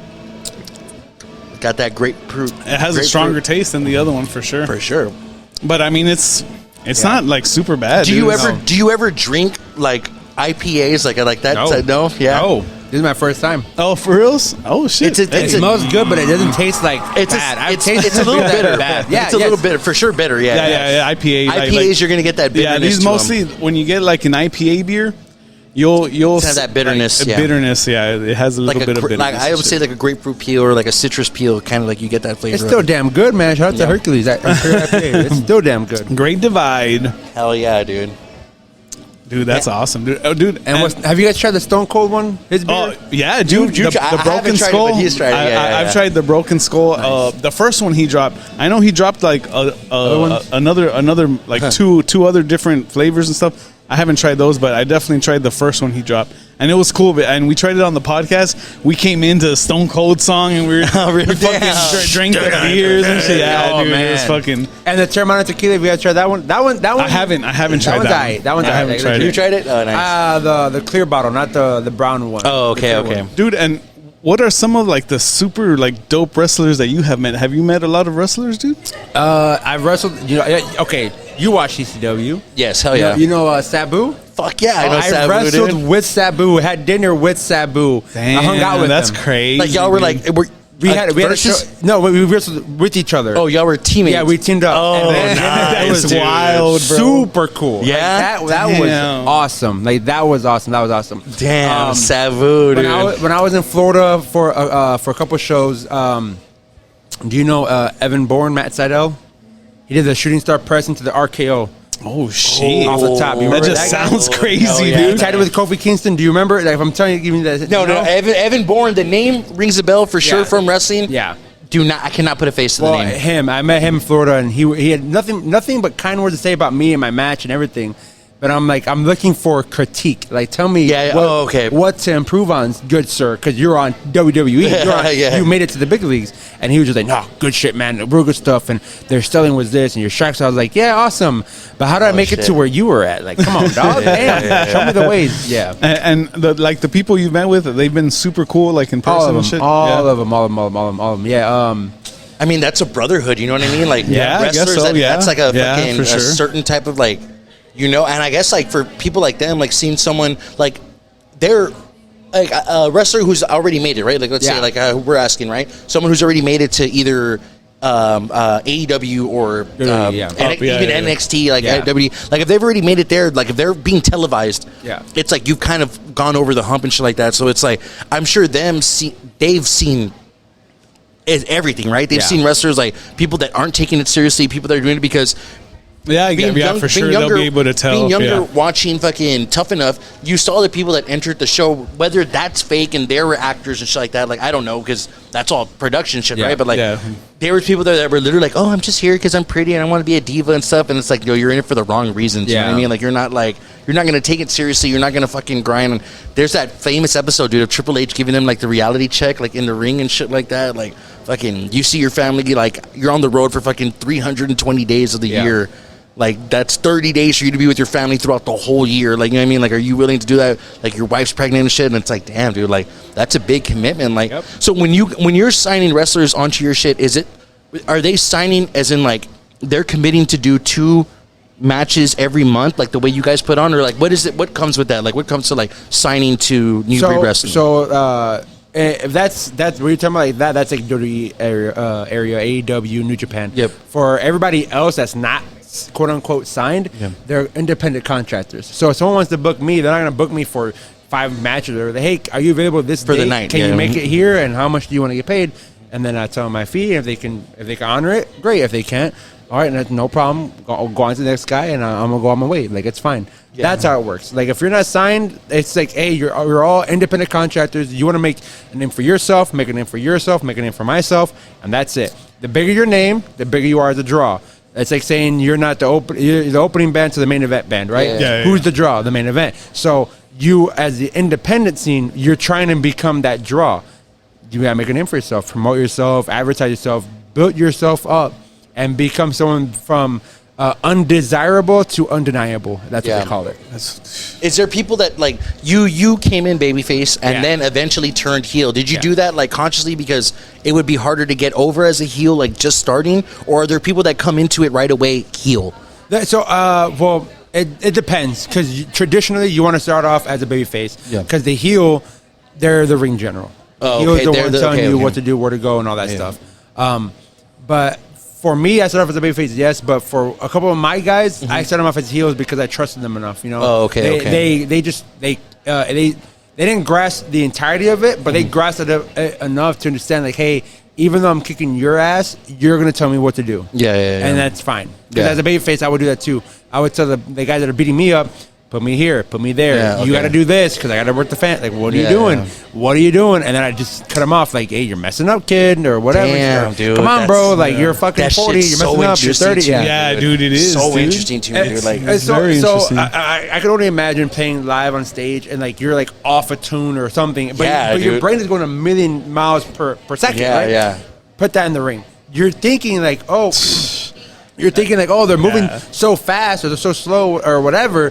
But in our brains, we're going. Like trying to think ahead. What's next? What's next? Keep it going. Keep it going. I will give someone a chop or a body slam or a forearm, and I hear a girl or someone say, "You suck, Danny Chance." I'm like, "You suck." Like, I'm literally like, you have to be present. You have to fucking. And then another great analogy that I'll tell the guys and everyone else is that they're not watching a movie. They're not watching a TV show. The difference in a live, like not even a play, it's like a live action wrestling that what you're seeing here is because the audience interact. As a bad guy, the audience can mess me up and cause a distraction for the good guy to hit me, and that's like a fourth wall type thing. If you watch the Avengers Endgame and he goes Avengers Assemble, and you're gonna be like, yeah, does he hear you? No. Does Chris Evans hear you, the actor? No, he's off in Hollywood making trillions of dollars.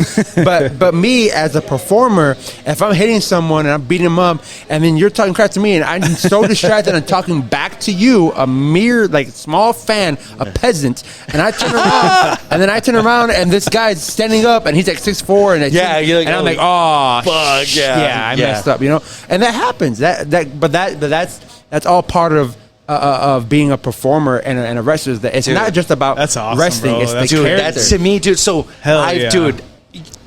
Hey, that's for all the wrestlers that are hearing this. You gotta do that. Like learn from me. You're not paying me. This is free information. Take notes, motherfuckers. Fucking kids.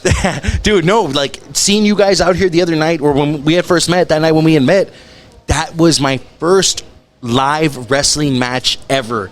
Bro. That was so when I walked in, dude, it was hard to like. We were out here. I'm like, dude, there's wrestling that close to me live. I've never seen it before, dude. Like, WWE has came down to like Dodge Arena and stuff, and done, like, you know what I mean, like house shows or even like some bigger events and stuff. I've never made it out, dude. So imagine this, okay? You guys are natives to the 9.56. Yes. Yes. So I've been wrestling since I was 17. I'm 12 years now, and this is the first time you found out about wrestling. I've been doing this since I was 17, sir. Yeah. Like that's how small people like they don't know that there's small wrestling organizations. Promotions for sure, dude. For sure. Here they don't know, and as big as like people are like the Valley's small. It's bigger ratio. The wrestling scene is small. Not many people know about it. Yeah. But if we can make it big enough for everybody to say, hey, there's live wrestling and they're free events, you have nothing to lose. Just go out there with your family and enjoy a good show. Buy from the venue. Make that, Yeah, dude. It's a good way to not be at home watching, Netflix or whatever. Yeah. And I mean, that's crazy because Go watch a live performance. Go watch something live, yeah. and it's free.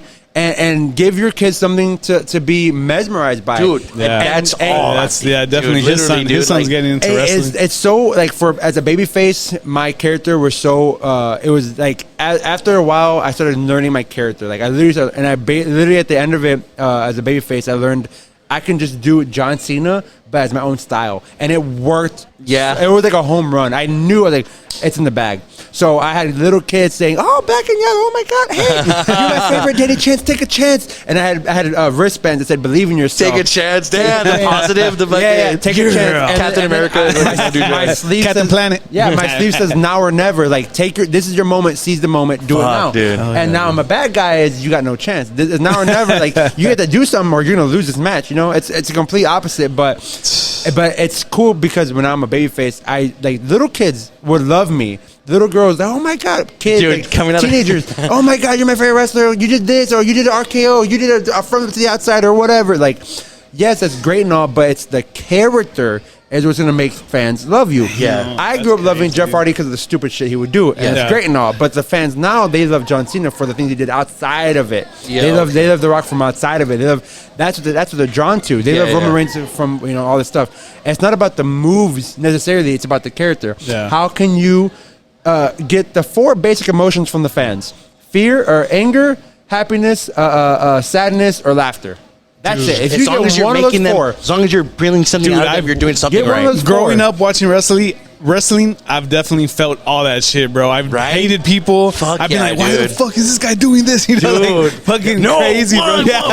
When you see a heel turn, dude, it's like, holy fuck, dude, what the fuck are you doing? No, it's Yep, like, don't do that. damn, Like, dude. fucking- Like to captivate that to damn, me, so bro. it's like, and to me now at my older age, I'm able to see it as a production, able to see Yeah. it as entertainment. I would.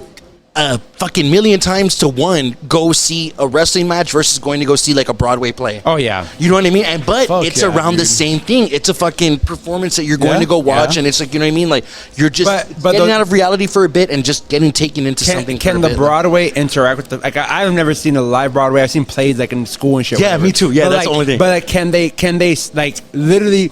Can the whole performance change on the matter of fact They that can. one person Yeah, in the they audience can, dude. No, yells they out, can't. "He's They behind the door" or whatever. Yeah, the killer's right there. What did you say? And then the killer gets up and kills you. Like, Dude. no, but in wrestling, It's a different it fucking can. thing, dude. dude. It's- That's not- a whole different type This, of like. yeah, this is why I love it so much. Dude. Like, honestly, this is the main reason why I love wrestling so much is the emotion that I can get from the fans. Right now, it's a majority of hatred, Yeah. and laughter because like they laugh at me because I do something stupid or that something funny happens to me, Yeah. which is perfect. I'm used to as that, or I make them angry at me because I do some crazy like Yeah, deviant, yeah. and that's great. But my baby faces, they gotta make them happy. You know what I'm saying? Or if they let them down, make them sad. Like, oh, like the kids gonna be like, oh, I'm so sorry you didn't win. Yeah, You know, whatever. yeah. Oh, help me up. You know, you're like, Yeah, yeah, dude. and I would do that as a big face. I would do that. Like if I lose a match, I go out and I start to the floor, and little kids, Yeah, come on, Daddy Chance, get up. And I'm like, yeah, Like, come on, help me up, get yeah. it. You know? Hell yeah, dude. And what am I drawing from that kid? Sadness. Help. Yeah, he like wants- they're empathetic for you. They're like, and, fuck. and like, now he thinks he's a part of the show because he did this Yeah, that one yeah. time, and he's gonna come back. His family is the one gonna come back next week because he's crying about it. I wanna go see Daddy Chance dude, wrestling. if I was a kid Hell yeah. and I was to go see WWE and like fucking one of my favorite wrestlers was injured walking by and I pat him and he like grabs my arm. Oh, that's, Holy that's fuck, dude! You know what I mean? Like, hell yeah, that's gold, crazy. bro. Like so. That's and gold. do you get like what is? Because I see it on TV, right? Even though Yeah. it's like, but the bigger production, whatever. But like coming out as a heel. Do you play it up to like if a kid has his arm out? Do you have to like walk by him and be cold and like not shake his hand? Like, everybody, you know what I mean? Like- everybody has their own ways of doing it. There's usually the what they call is that you're either the firecracker or you're Undertaker. If the Oh. firecracker comes out and you're like a ball, and you know, oh, I'm gonna kick your ass, and you're running around like Yeah. Paul London and Brian Kendall, you run to the ring, whatever. Or you're like the badass, like look at me, I'm gonna walk slow, I'm fucking, hell whatever. yeah. Nowadays, Roman Reigns coming Yes. down to the ring, right? Like fucking Perfect, right? Yes. And so, or like John Cena runs down, right? So there's the two options of that. Yeah. Well, for me, I have to be I'm a heel, but I have to be different from everybody else. That guy, they go the handshake and they go like the hair thing. I've seen that. I've definitely seen that shit. dude. I don't do. That's so cliche, guys. That's so cliche.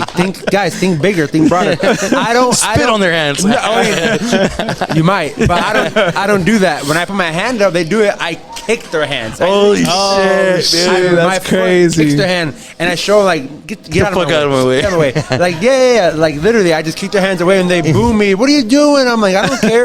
Like the dirt on my boot. That's on their hand now. Go wash your hands, kid. Hygiene. Holy you know? shit, dude. Go eat your pizza with my dirt on your. Dude, you know what I'm saying? now, That's dude, so I'm at, funny, and, dude. That's dope. Being a kid, that would fucking crush me. Yeah. If I stuck my hand in the kid, It's like, Yeah. fuck, and so nobody that I've seen does that as a heel. Nobody kicks people's hands or whatever. And yeah, so like there's a famous CM Punk promo where he would like he didn't have a microphone. He was talking like this, right? Yeah, okay. And so this is back in the Indies, and so he had this lady like talking. So he put his hand up to his mouth, like again the microphone, put it to her mouth, and she started talking into his hand. And he's like, "You're stupid. I don't have a microphone." I was in Harlingen, Texas, and I was wrestling for TWE, Texas Wrestling Entertainment. Shout out to them. And I was wrestling, and I was talking on the microphone. And I am talking on the microphone, yada yada yada. And there's these people, this big man. I was like, I need an opponent, you. And I wouldn't point at him. I'd go over him or around him, whatever. There was a buff guy to my right. I'd go to his kid. I'd fight your son, not you, whatever. And so there was an old lady in a wheelchair in the back row. You're my opponent. And so she was like, she got her ass all the way to the ring, started mouthing me off. And I'm like, I can't hear you, lady. Talk to the microphone. And instead of giving her the microphone, I gave her my hand. And she was talking to my hand. And I was like, you're so stupid, lady.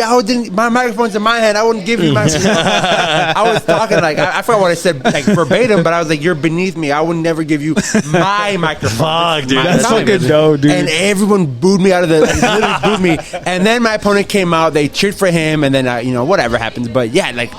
But if everyone's like, I fucking hate this guy, you did it right. Yeah, like yeah, you did for something. sure. Like that's what you were. Like, And I never want to cross the line. Like, like honestly, honest to God, like I never want to cross the line. But like, And you have to think, if she walked into the ring, she's sport. You know what I mean? Like she's going, she's watching already. I mean, as long as they know it's all part of the show. But I'm not gonna say like, oh, you ugly, like, oh, your mom. Like, I don't do that. I'll be like, oh, 4 eyes. Oh, you stupid. You look stupid. Like that. Yeah, but like, if like witty comebacks. Oh, you suck. I'll be like, oh, your mama or whatever, right? Or oh, your daddy. PG-13 comebacks. Suck this. But when I'm on like cutting a promo and I have free range, I'm thinking Conor McGregor. I'm thinking like, I'm thinking, what can I say that's so blurry of the lines? That it does pass, but it doesn't offend everyone. Yeah. And that's like, it's awesome. Like I literally love when they say, hey, go out there, cut a promo. Damn. But this is what you gotta do. This is what you gotta set up to. I bet. Give it to me. Give it to me. Don't play my music. Just give me a live mic, and I'll walk out talking shit. Damn, give it to me. That's awesome, bro. And I used to be scared. I used to be scared of, like, honest to God, I'm talking my mouth off right now, but I used to be so scared of talking on the microphone. Really? I used to be scared of cutting promos, scared of talking, scared of it. I would just want to wrestle and never talk. But now you can't shut me the fuck up. I would talk my ass off. Dude, just random. I'm just gonna ask, but can you give me like a minute, dude, or 30 seconds of something that you would say horrible? Like if I was like your opponent, shit on him, and shit, dude. Like just freestyle, bro. Like something. 30 seconds, okay. Yeah, just or 20 seconds. Whatever. Let's do 15 seconds. That's fine. No, it's fine. Like if I'm here right in front of you, and I'm just Andy, you want to come to me at my show, at my venue. The Landmark is my town. The Alamo is my city. And you want to do your podcast here in front of my audience? What are you, stupid? Are you an idiot? You're laughing, but you look dumb, kid. How are you? It doesn't matter how old you are. With your blue eyes. Your eyes. Damn. Yeah, blue eyes. Yeah, I bet you couldn't reproduce with those eyes. That's how stupid you look. Let me tell you something. Everybody here that can hear me right now. This man, Andy, what's your last name? It doesn't matter what's your last name. He's so stupid. He fell for it twice, kids. Damn, dude. Let's fucking I feel good, dude. Shout out to that, bro. Hell yeah, that's dope as fuck. That is such a fucking talent, dude. Honestly, Yeah, like, dude, just to turn it on like that. Dude. And so when I was looking at the clock, I'm like, I have like 5 seconds to think about something. I was like, immediately, what can The Rock do? Or what has The Rock said? And I'm like, if I could double up on it, I got him. Yeah, so I said, how old are you? And then I was like, it doesn't matter how old you are. And then I was like, talking. I was like, maybe he forgot. And what's your last name? It doesn't, like, you're so stupid, you fell for it twice. Like, come on, dog. Hell yeah, Damn, dude. Anything that can work, like honestly, I tell the kids, like anything that can work will work as long as you like put in the thought. Yeah. As long as you think about it, and then you make it like realistic, like you feel it and stuff like that. You know. And the other thing is, you never want to bury your opponent. So I said like he has blue eyes. So anybody that's a fan or like, oh my god, he has blue eyes. Yeah, well. Look at those blue eyes. Yeah. You build him up and you shut him back down. But you never say like, he's nothing. You just call him names. But if you ever tell your opponent you're nothing, you're stupid, you're weak, you're whatever, right? You're like beneath the dirt. Like you can never beat me. Yeah. Well, if he's beneath the dirt and then he beats you, what does it make you now? So I didn't never say anything like super bad. Just stupid, idiot, whatever, right? But like that was it. But if I said like you're a 2-time Alamo champion and here you are coming to my territory, this is now my show, and then he beats me, and now I show something. But if I beat him, I beat the 2-time champion. And damn, dude, fuck, that's crazy. There's a lot of psychology, bro. And dude, that's literally what it is, dude. It's all like a fucking like. Yeah, and that's like you wear down your opponent like just by talking, bro. First of all, And it's like everyone has to be in on it. Everyone has to be like, you have to be like in the same mode as like they have to be in the same mode as you are to kind of like sell it. And it's just like. As a person, like, dude, you're shitting on him, and I'm here, and I'm like, fuck yeah, dude. fuck his blue eyes, dude. And I'm like, blue eyes. You know what I mean? It's like, damn, dude. And that's what, like, so me watching wrestling now, like I said, like watching how I never even knew of that dynamic of the Firecracker or the Undertaker. You know what I mean? It's like watching now. I see like when Roman Reigns comes out and he's like with the Usos. He's fucking sitting in those boos, dude. You know what I mean? It's like, they acknowledge me and then the boos and the catchphrases. That's another thing, man. I tell my guys, think of catchphrases, man. Like I don't have anything like I say, but I tell my guys, think of catchphrases. Like one of my guys, and I always mess it up. So I'm sorry, Alberto, but he goes, "It doesn't matter where, it doesn't matter when. It's all about how, or it's not about where, it's not about how, but it's about when, and you'll see me then, or something like that." Along those lines, but it's how he does it. It's about the package. The presentation, and then the crowd kills it, dude. Alberto Vega kills it. That's dope. That's dope to see people like so passionate about it, dude. When they get into it, like they're in it, bro. Like it's fucking dope to see. And dude, I mean, so like growing up wrestling, like not even understanding the dynamic of heel, babyface, like bad guy, good guy is how it registered to me. You know what I mean? And like special moves, finishing moves, signature moves leading up to the special move. Like to me, that was just all like programmed a certain way. And it's like now, like in my older age, what I watch, which is fucking super nerdy and super corny, I watch battle rap, which is like on YouTube. And dude, but it's so crazy that all these guys that battle rap are wrestling fans. Like they grew up as wrestling fans. So it's literally like when I'm watching that, I'm like, dude, I'm basically watching wrestling right now. It's two guys that are telling each other they're going to kill each other, they're in each other's face or anything that, but it's just all to like hype it up. And they're literally doing motions to the crowd and they're acting out their hands and everything. And they literally have finishing moves, like catchphrases. Someone will say something and all he has to say is the first 3 words. It doesn't matter if you're first, and then the whole crowd, you're last, and they go, and it's like, dude, once you have that, you have the fucking, you know what I mean? Like, it's like, and that's the bottom line. Because Stone Cold said that. It's like the whole crowd, you know what I mean? Like, that's like, once you got that, it's like, and if you smell, and then he goes, oh, dude. And then he'll shut up and like, the rock, and then he'll say that, like, oh, dude, yes, memory lane, bro. Right down memory lane. The New Age Outlaws back in the day. Oh, you didn't know? Yo ass better call somebody, dude. The Road Dog Jesse James, the badass Billy Gunn. When he's doing his punches and stuff, dude, that fucking dude. Oh, dude, it's so fucking classic, man. I mean, that's such as how you said, dude. It's all psychology. That literally all is just like you're remembering. Like the feelings you have, the emotions, and that's what Road Dogg really fucking did well. And you're remembering what Stone Cold and The Rock did for you. Like, that is what I tell my guys is like what you're remembering right now is catchphrases. You're remembering is the words, how it made you feel. Now, once you said those 3 guys, did you go and say, oh, when he hit the rock bottom? Like, obviously, we all know the rock bottom is his elbow because like The Rock and Stone Cold were the complete package. But it's what they say, how they say it, yeah. the emotion, that's all character. And I tell my guys, if you don't have the character, you're not going to debut. I don't care how good your practice matches are or whatever. Yeah. You need a character. You need your gear. You need to look like a wrestler. Yeah. Because when I first started as a wrestler when I was 17, I had black and yellow shorts from Walmart. I had yellow boots, for not even wrestling shoes, yellow high towels that I got from the mall. I had generic knee pads. Like, I didn't have wrestling attire. Now I tell my guys, you won't debut if you don't have wrestling attire. So if you don't have all your my own guys, shit. they have to, like, it's the quality, it's the presentation. Yeah. You have to look like a wrestler, and so they do now. Like, they all get it. Yeah. But yeah, you have like everything from character to your gear and everything in between. Like, obviously the moves, they do matter, but not as much as the character. But like, it's a complete package. And once I get them into their complete package, I'm like, okay, the rest you have to learn. You have to learn in front of a live audience. I can't teach you. I can't teach you. You have to be like, I can't teach you what's next. The next step is learning in front of a live audience what works, what didn't work. You have to figure that out on your bookings, and that's why if I give them 2 shows a month, 3 shows a month, they will pick up on it faster, and then my production gets better. Yeah. Dude. And what about like the lucha libre, bro? Have you ever been to like? Yep. To like Mexican, I've been on lucha. I've been on lucha shows, and I'm Mexican, but I haven't done any shows in Reynosa or anything like that. But it's right across the border. Yeah. But yeah, I've been on lucha shows. I've done intergender matches with luchadoras and stuff like that. My bad. Oh, nice. And like I've done all kinds of stuff like that. And I know some lucha things. Oh, shit, but that's dude, not that's my crazy. expertise. That looks good. That's shit. not my expertise. But I know I have some luchadors that I book and that have performed, and I know. And so I have them, like, every now and then they'll come by and they'll run a training session for the guys. That's dope, dude. Because the lucha libre is like. Big. Like, dude, it's big, right? Huge. It's huge, Even right? in the Valley, it's huge. There's more lucha promotions. You think, oh, it's the first time I'm watching American wrestling.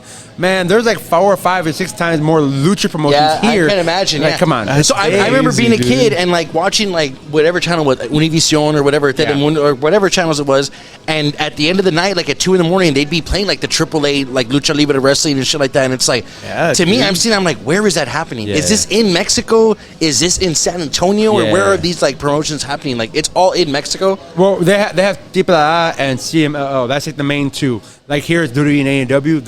Those are those main 2. In Japan, it's New Japan and All Japan. Yeah. But there are like my promotion.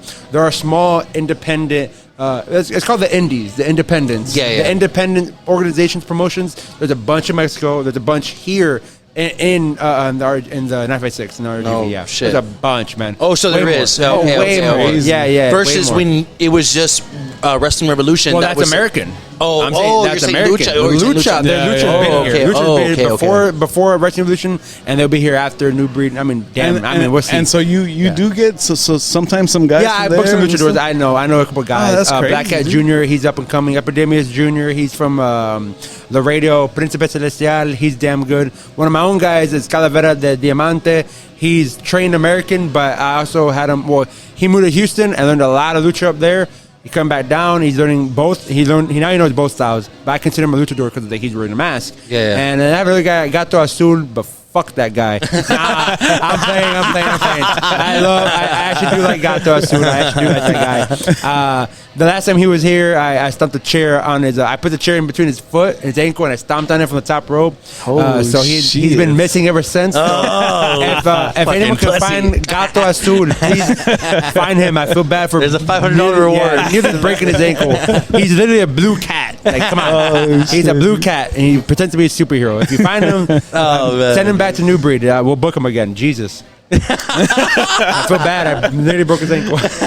Literally, I nearly broke his ankle. That's awesome, dude. Oh, fuck, dude. Like, dude, and like after an event, do you guys get together and like talk about it and stuff?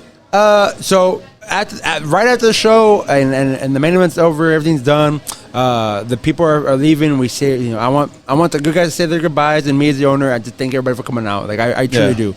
The character is a heel, but the person is not. That's 2 different things, right? So you separated from the show to I'm not a heel in my real life, because I wouldn't have a real job. So I thank everybody for coming out. We turn on the ring, we put it on the trailer, we load it back up. And for those that can make it, we go to the school and we set the ring back up at the school because we got to continue training. I will ask the guys who are like, first I ask the guys that are trainees that were there the entire night, the security guards, or they work the camera, they work the bell, the music, whatever they can do, they would do that. They watch the whole show, and they're before the wrestlers, like obviously they're fans. So I picked that part of their brain. I say, okay, you watched the entire show, you watched all 5 matches. What was one moment that was the best thing about it, like about tonight? And they'll say, oh, well, Mooncat did this, or Danny Chance did that, or when Paul did this, or when Ray and I did that, or Daniel or James or whoever. They'll say that name, and I'm like, okay, well, if they're here, I'm like, so you see, like that worked, like that was really good. And then I'll ask everybody, like all the trainees that didn't work or perform. Mm-hmm. I'll ask them, like, tell me, and then we just go over that. I'm like, okay, cool. Now, that was your favorite moments, right? Okay, now what was the loudest thing that you heard? Oh, when this happened. Okay. Oh, see, that's what I was wondering. What was the when loudest, you're asking like, crowd what are the reaction best stuff? things? Like, what did they do well, or like, do you mean like what did the crowd react to? Yeah. So I asked like, what was captivating for you, like you specifically? Oh, okay. What was captivating for you? Yeah, what did you like? So, yeah. And then, well, okay, now what was the loudest moment? Well, it might be the same thing. Like, the loudest moment was when Mooncat body slammed you in a clown head. Yeah. Well, that was my favorite moment as well. You know what I'm saying? Then I'll ask them, like, well, what was your favorite match? Okay, cool. Now, who of the entire show was the best performing character, best performing wrestler, and why? Because they'll be like, oh, well, and it changes because some guys will be like, oh, well, this guy's a babyface. He was like Mooncat. Well, why? Why was he your favorite tonight? What did he do? He's like, oh, well, he did this, and this, and he worked the fans well, and he did this really well, and whatever. And I'm okay. Well, then. Okay, the next guy. Well, it was actually you, sir. Like, you as the heel, like, you did really, really well because as soon as your music hit, they already knew they were gonna fucking boo you, and then you came out, they started showering you in boos, and you were kicking hands, and you were making babies cry, and all this stuff. Like, then that's what I go off of, and then I talk about guys that I saw. Like, okay, well, your match, I saw this. Well, in this match, they saw that, and whatever. So we provide each other feedback, and that's how you learn. Because the worst thing you can do is go out there and perform and then have someone tell you, oh, yeah, you did really good. No. Don't tell me I did really good.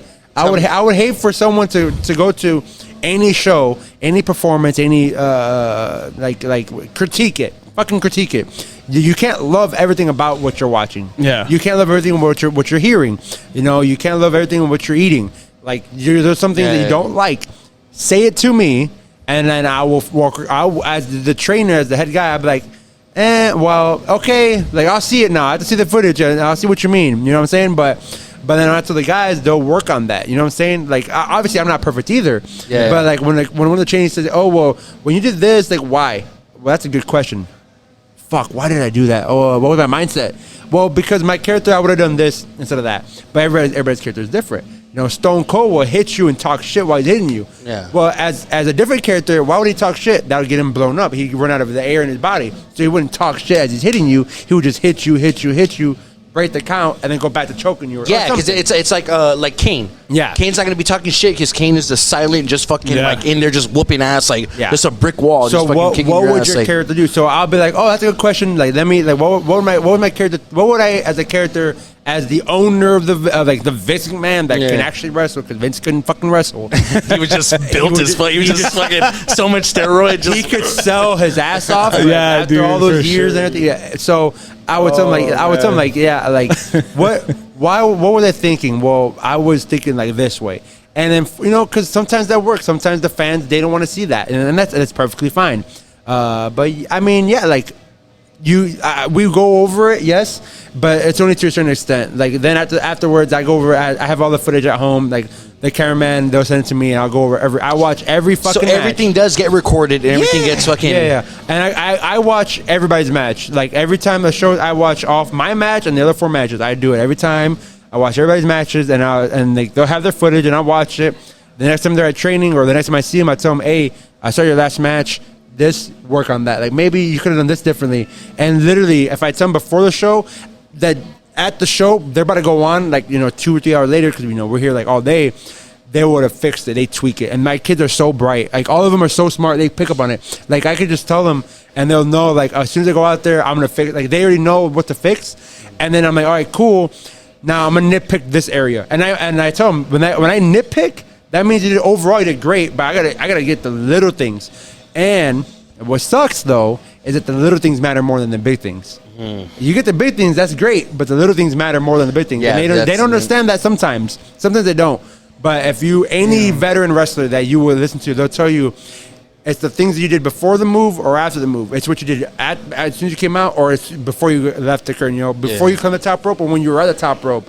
After you hit the elbow drop, before you, like, what did you do in the air? What did you after you hit? Like, what did you say to the ref? What was your facial? What were you looking at? Yeah. I nitpick at if I nitpick them, they know. Oh, overall I did really well. I did really, really good. But now Danny's saying, oh, I sold this wrong. I did this wrong. I did that wrong, and they fucking fix it. Like a good chunk of them, like literally, like 90% of them, like at that. I tell them before the show, they go out there and they fucking fix it, and I'm like, I'm so amazed. I'm like, man. I feel like I'm doing it for 12 years. I'm 29. I'm like, I gotta get, like, I'm on my way out.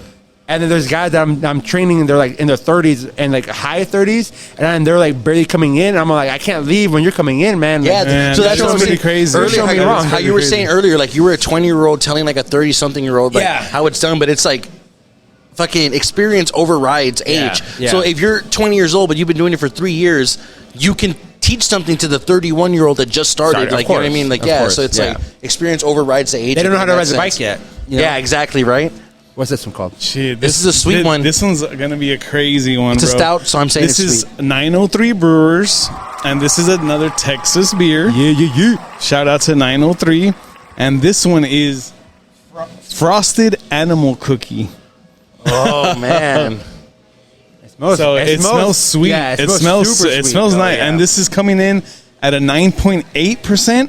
And this one, it has a pears with hummingbird cake. I have no idea what that is. I know it's a dessert. Spiced lamb. Shit. So you can pair it with spiced lamb. If you ever My eat wife was spiced looking at lamb. me like, damn, what are you drinking? Fucking joining a cult. And it pairs with nature documentaries. What the Fucking random, bro. Fucking random shit. But yeah, dude. Once again, This is the first ever beer I drank that's dark. by the Really? way. This is Really? the first dark beer. This is like motor oil right This here. must be a good one, man. Frosted animal cookie. Yeah. Cheers again. Shout out to Cheers, you. boys. Thank you guys Damn, again. you Once got- again, thank you guys for Oh, bringing hell that. yeah, dude. You got 3 really different ones. Oh, wow. Oof. It's weird. I mean, It's a sweet one. It's it kind of has like a little coffee-ish taste, like Yeah. right, like a little. every Yeah. time I don't know if it's just looking. Every time I see something this dark, I get a chocolateness to it. I get like a chocolate type of like flavor. Yeah, for sure, Can I dude. read one of them? Yeah, dude, go for it. Go for it. Shit. Actually, with this, since it is sweet, Let's. we got this right here. This is This is the line mark on tower. This is their dessert pizza. If you could see that, we've got powdered sugar, we've got Nutella and strawberries on the pizza. It probably pairs real right. good That's with what I that, was dude. thinking. Yeah, for sure. Yeah. So each one of us can get a slice Yeah. of this. Yeah, dude, I'm definitely gonna. Hell yeah. It should be cut. cut in It should four. Here, me and Andy will split this one, and you get one, and then your wife Yeah. can taste the other piece also. Okay, that's Yeah, fine. hell yeah. Go for it. Yep. There we go. All right, there we go. Wife, Yeah, this one right here is for you. I'll pass it to her right now. That one's not splitting, Andy? There you go. Okay, cool. Cheers again. Yes. Definitely gonna try this and then drink some beer after.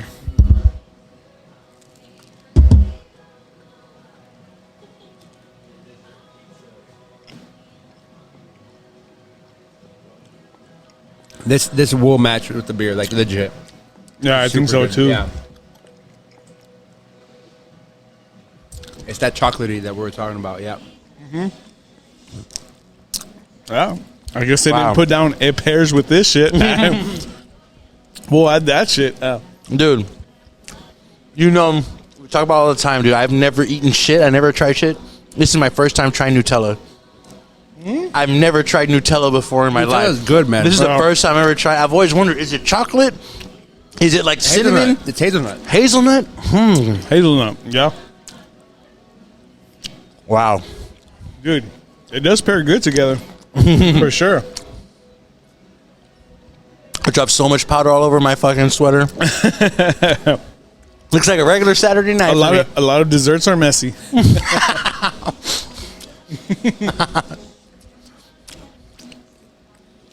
I have never had the dessert pizza here. Yeah.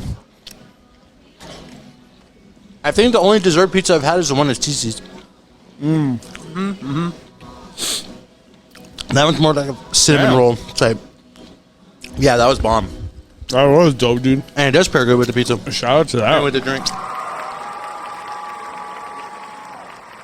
Dude. Oh, go ahead, Eddie. Oh. Just a question. What do you think of, like, this whole, like, Logan Paul era in the WWE, bro? I love it. Yeah? Yeah, because there's guys that he just started like last year. I think he did WrestleMania. Yes. Yeah. I think he started last year, right? And he trained very shortly at the Performance Center. I'm pretty sure he still gets a lot of training done with Shawn Michaels and everything. But he did very short before his first match. He trained like really, really shortly, and he fucking killed it with the Miz, I think it was. And what someone had made a post, or I don't know what, but I know for sure, for as short as he did, he performed way better than guys that have been doing this for 4 or 5 or 6 or 7 or 8 years. Like, Yeah, dude, he damn fucking good. literally killed it. Well, I mean, Yes. I hear that he really goes into it, dude. Like, Yeah. he really Dude, yeah, he goes really, into and it. it's like, I mean, and so me being able to see him as a fucking podcaster, as a YouTube personality, as an influencer, like I say, right? Whatever. An aspiring boxer, boxing Floyd Mayweather, like really being serious. You know what I mean? Like taking like his physicality and like his training like into like real like shit. And he's a collegiate wrestler. Like on top of that, you know what I mean? But taking like into like the selling part of it, you know what I mean? Like going all into it, like looking at like, dude, I'm gonna fucking just put on the best performance I can for these people and shit like that. He's been working. Some of his, from what I've seen, some of his best matches are with another wrestler called Ricochet. Yeah. And dude, them two together, like that guy Ricochet puts him over so good, dude. Yep. Like he freaking like sets him, like some of his most iconic moments are with Ricochet, like the one where them jumping and meeting each other with the clothesline, dude. Yeah. Holy shit, Ricochet, man. we brought him down. They brought him down to San Jose before. Oh, really? Yeah. Shit, Oh, dude. yeah. Like he's super good. Damn, yeah, He dude. makes like.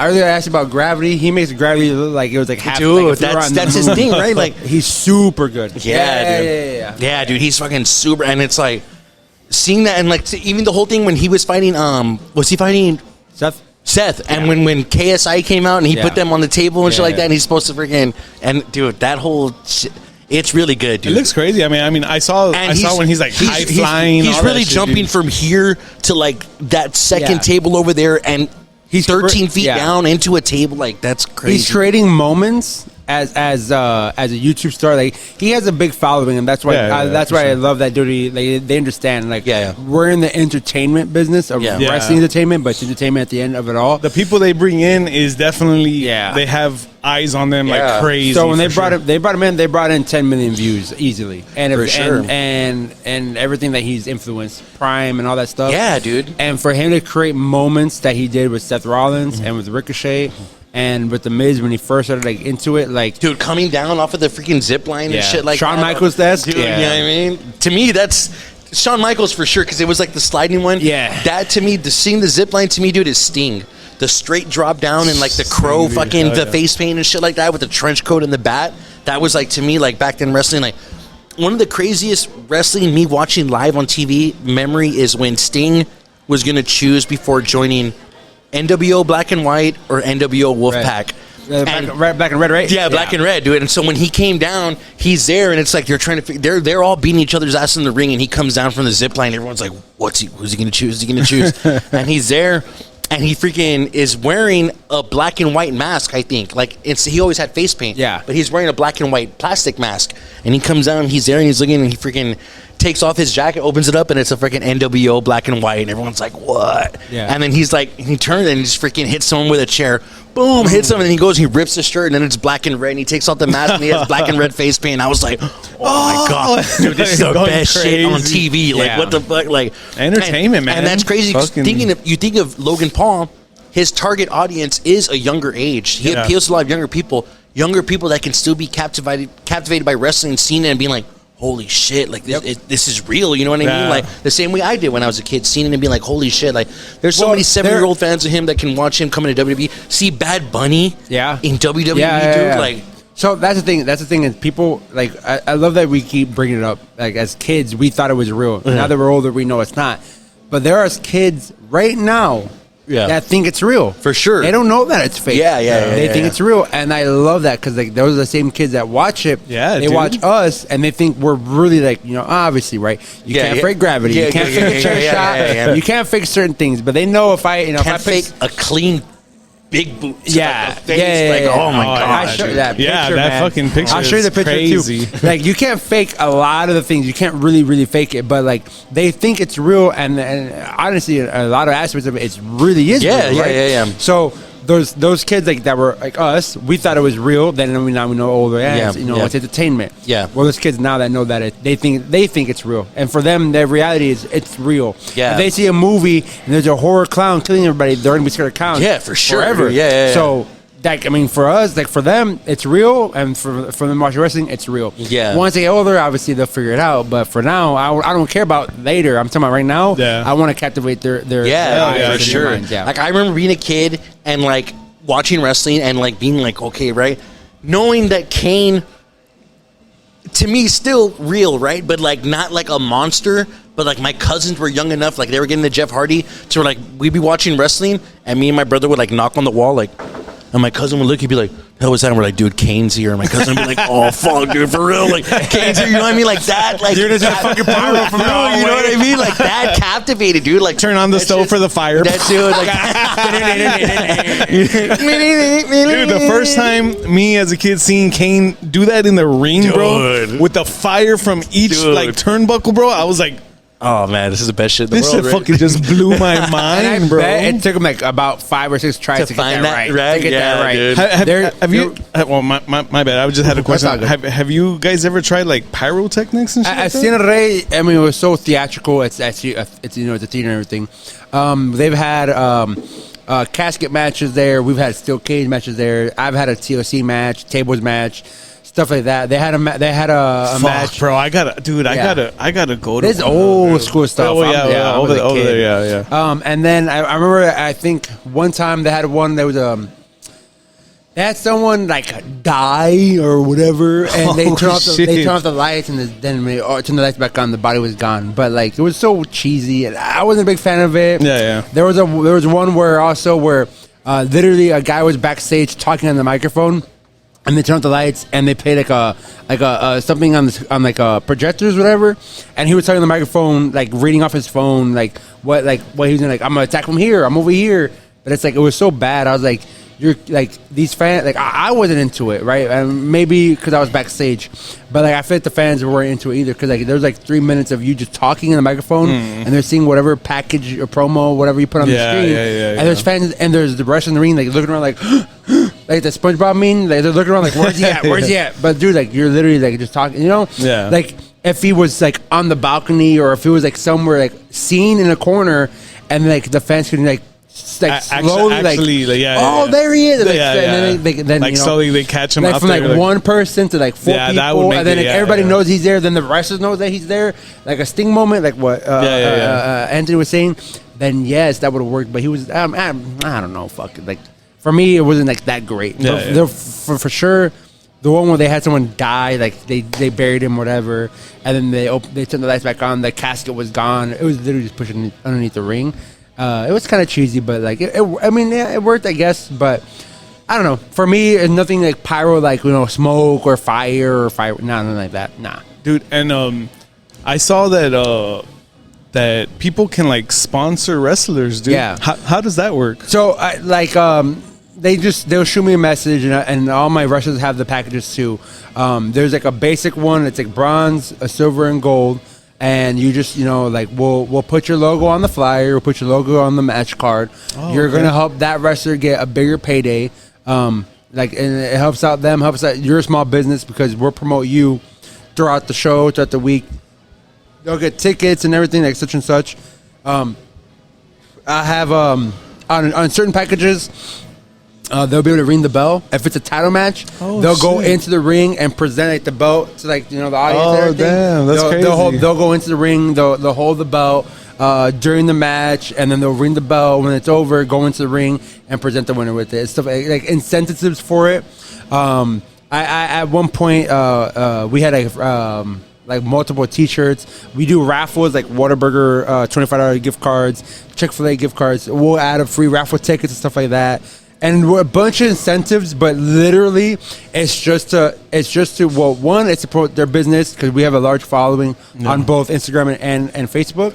But it's to help that wrestler get a bigger payday. Like we want our wrestlers to go get promotion, get sponsors, and get more money into their pocket because it's like we're here all day. Like we're right to school by 1 o'clock, 12 o'clock, and at noon, and we have a show at 6:30. From 12 to 6:30, we're training on the ring, loading it up, driving it here, setting it up, and it's hot. Like it's fucking hot. For sure. Like so, we're doing that, and it's an all day thing.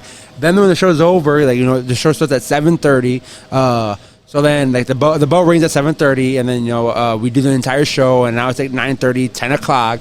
Well, guess what, motherfuckers? We have to tear down the ring, put it back in the trailer, tear it back to school, and set it back up. I don't go home until like 1 in the morning, and I have work at the next day. And shit. Like, it happens. But like helping people, sponsoring like these guys, like it's so beneficial for them and for themselves. Like honest to God, a certain sponsor we have, RGV Pro Lighting. They also do. There's also South Texas Broncos. They're like a horse like club, and they also do like cars and stuff like that. Shout out to them. Like the RGV Pro Lighting, they do works on decals and lighting and stuff like that. I'm not trying to plug them in. I'm like they're like really big sponsors of ours. Like they're they're big sponsors. You plug them, really big, bro. It's like all good. like Ricardo Rodriguez. Like they literally sponsored an entire main event. We had a guy named Chandler Hopkins come down from I don't know, Austin or whatever. And he wrestled on AEW a handful of times. Like he's already a name in Texas. Well, that sponsor sponsored the entire main event, which was me. Well, I don't consider myself, but I was in the main event. It was my heavyweight champion, James Blackheart, and Chandler Hopkins, and myself, right? And they sponsored the entire main event, and I was like, bruh. And then they couldn't even be here for that. I felt so bad. They couldn't even be here for the event. I felt so bad. But I thanked them and everything. I put them as much as I can online and everything. And then now we're bringing down Ricardo Rodriguez, which I told you earlier. Yeah. He's the one that would do Alberto Del Rio, like him. We're bringing him down. He's a really good friend of mine. I've wrestled him a handful of times. He's really cool. He's based out of Pennsylvania. And me and Roy, we're going to bring him down. We want to give these fans a treat. And he's a damn good wrestler. I can't believe they just had him. Well, I understand why. I would like to get paid a lot of money just to yell Alberto. I would like to get paid and then not wrestle. I would love to get paid a lot of money. And like the few times he was in a match, Randy Orton RKO'd him. CM Punk gave him the GTS, and John Cena gave him a fucking attitude adjustment. Like I would love to get paid a lot of money just to ref, but let alone that's considered a manager. Or he was a manager. He was a manager, right? He was Alberto Del Rio's manager, yeah. Okay. But he's a damn good wrestler. The last time I saw him, it was in Houston for local wrestling. Shout out to Jaime and Lowrider. I love those guys. Lowrider and his wife, they're out in Mexico right now killing it. They've been all over the world, those two. Jaime Martinez, I fucking love you, dude. I always got your back. And it's real family oriented. I'm sorry, guys. Like wrestling, I know a lot of the promoters. Dude, go ahead. Dude, any friends of yours are friends of ours. Yeah, for sure. Yeah. Any of the promoters, they know me. I know them. Shout out to them. Like they know. I'll plug this shit in. It was a powder all over my fucking Hey, you look like me. Well, I saw Ricardo Rodriguez. He was in Houston. He was wrestling for Loco, and he was wrestling some guys that. I mean, honest to God, they were not at his level. And even though we're all professional wrestlers and shit, there's like and even now in the indies, you're here, you're there, and then there's like there, and then there's like the cream of the crop. Yeah. And there's a big like there's like a gate between each one. And it all stems from character and then in-ring ability and everything. But Ricardo made everybody in that tag team match or four-way, I forgot what it was. I know there was 4 guys in that ring with him. He made them all look good. Damn good. And I'm so happy to bring them down. And for our next show, August 9th, we're here at the Landmark. I'm going to plug it in. Yeah, dude. August 9th, we're here at the Landmark.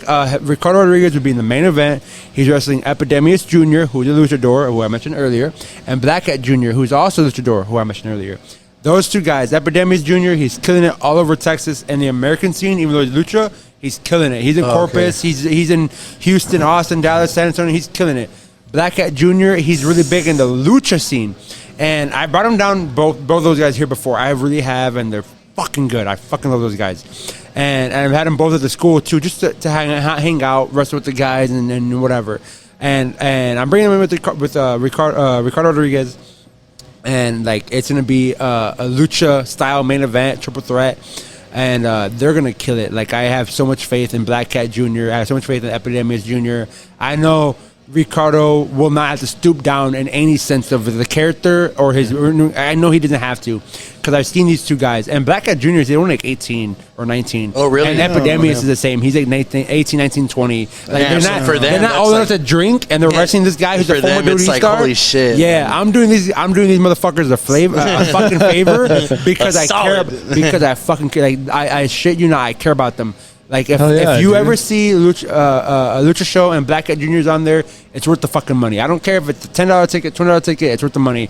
If you're in Laredo or San Antonio, here, whatever, and you see Epidemius Jr., it's worth the fucking money. Dude, hands down. These are luchadors that I know them, and I've seen them, and I partially wrestled with them a couple of times, but these are luchadors that are killing it, and both... One in the American scene, which is like odd, and one in the lucha scene, which is like not odd, but it's like super over. It's odd to it's odd to cross over the lucha style into like the American scene because I mean me growing and that's actually a question I had, dude. Yeah. Me growing up watching wrestling, WCW was right when I was getting into WWF. WCW was flourishing like a motherfucker, right? So that's where Sting was. I do not remember Sting from WWF. I don't remember Macho Man from WWF, Ultimate Warrior, any Kevin Nash, Scott Hall. I don't remember them from WWF. By the time I got into wrestling, they're WCW. And when they came, I'm like, holy shit, like it's crazy, right? So, and WCW had a lot of luchadors in it. It had a lot of like luchador, like even like people like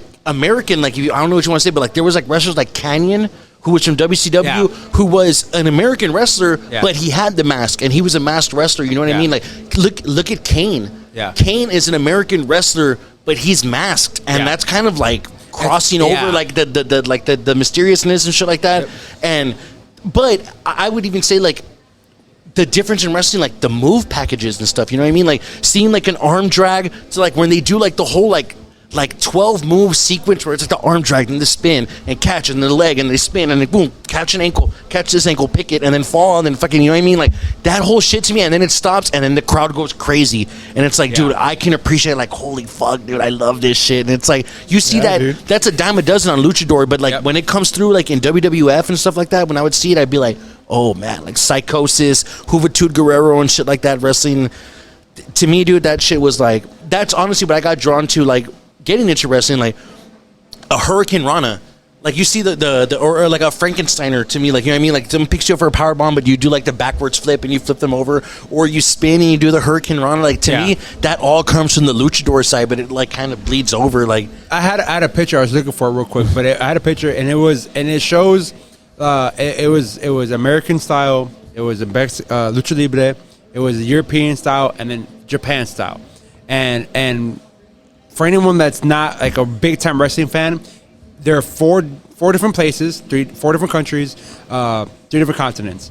American is real theatrical in the storylines, really like super. The Tribal Chief, Tribal Chief, Tribal Chief, Brock Lesnar, Cody Rhodes, all that. It's super theatrical and storyline driven. Yeah. Mexico, it's not about the storylines. It's about the moves, but it's about the high flying, the performance of that. Yeah, the acrobatics. Yeah. Not so much the technical stuff, but if you go to Europe and you see them, it's all about the heart. It's like they might like work the arm, work the leg, stiff you here and there, whatever. Like they're grappling, but it's all about the heart of the wrestler, and it's a chess match. Okay. And if you break out of a move, they love you for it. In Japan, it's called Japan Strong Style. They are the hardest hit. They show it. The hardest moves, the hardest like high neck bumps, like on your neck on the mat.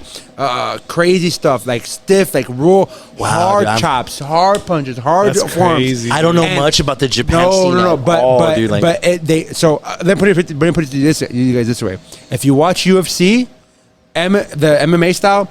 For Japan, it's treated like UFC. It's treated like that. If you are in a submission move and then the bell rings and you didn't tap out, they'll clap. Right? You survived the round. Well, there obviously there's no rounds, but if you If you're about to tap out and you don't tap out and you break the hold or you get the rope break, they clap for you. Yeah. They clap. They don't cheer. They clap for you. Like, oh my god, like good job, right? And if you're getting beat up and you're getting beat up, and then the guy throws you to the ropes and you stop yourself at the ropes and you kick the guy in the face, they're gonna clap for you because you have that. It's also the heart, yes, but for them it's more so the realism. Oh, okay. So Americans theatrical. Mexico lucha libre is the high flying, yeah. technical and chess matching and like stuff like that. European. That's European, and the strong style realism, Japan. And I want to show you guys that photo because it really hits hard. What I try to bring these guys is every show doesn't have to be the same. We can do match one, go out there and showboat, go out there and high fly, right? And for example, my next main event, August 9th, it's a lucha match. It's an American show, but my lucha match, I have a lucha match for the main event. I expect them to fucking kill they'll kill it.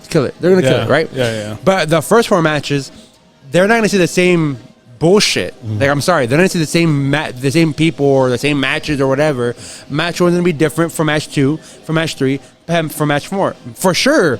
In my match, you won't see it in anybody's fucking matches. I make sure I make sure everybody's different. Like, my shit's different, but like, and that's not being like, oh, I'm being cocky. No, I'm saying, hey, like, I know what are y'all doing, so I don't do it. Yeah. So that I make sure, and then the storyline. Like, what am I going for in our match, right? You know, for example, my next match is a tag team match.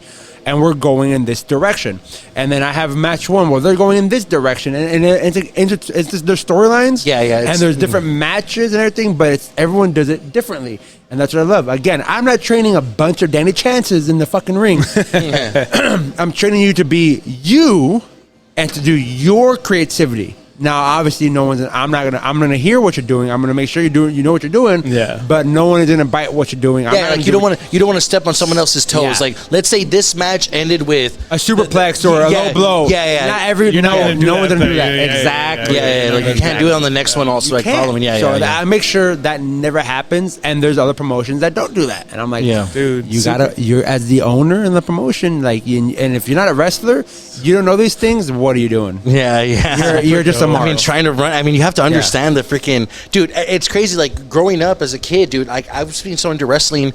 I remember because, like I said, playing video games. My favorite part was create your wrestler. Yeah. Like, put the name, put the attire and shit like that. You know what I mean? But also, it was like the move. Like, what move are you gonna choose for your finisher and shit like that? Like, for yourself, dude. like what is Danny Chance's finisher? Like, what is your go-to? Like, is there several? Do you have like one? I have a few. Okay. I have a few, but it just depends on the show, where I'm at, and everything. So when I'm a good guy, I want to do something big. So there's a move called the Spanish Fly.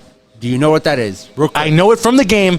If you describe it to him, I'll be like, yep, I remember that. And that's lucha style. Imagine let's say I have you on the top rope. Do it to me, dude. No, you're on the turnbuckle. There's three ropes. You're on the top, and I'm on the top. You're standing on the top rope, and I'm also standing on the top rope. Okay. I have my arm over your shoulder. You have your right arm over my left shoulder. My arm over your left shoulder too. Suplex position, right? No.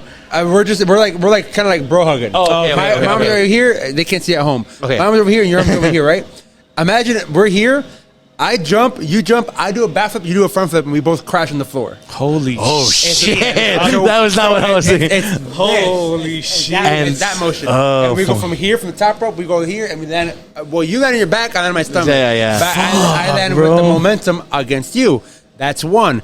The other one, as a baby face, as a good guy, is I will jump off the second rope, like I'm running.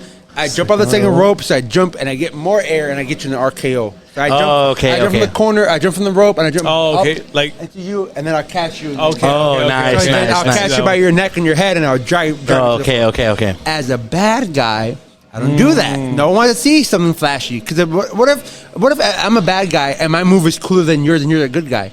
I just shit on you, bro. I just shit on you.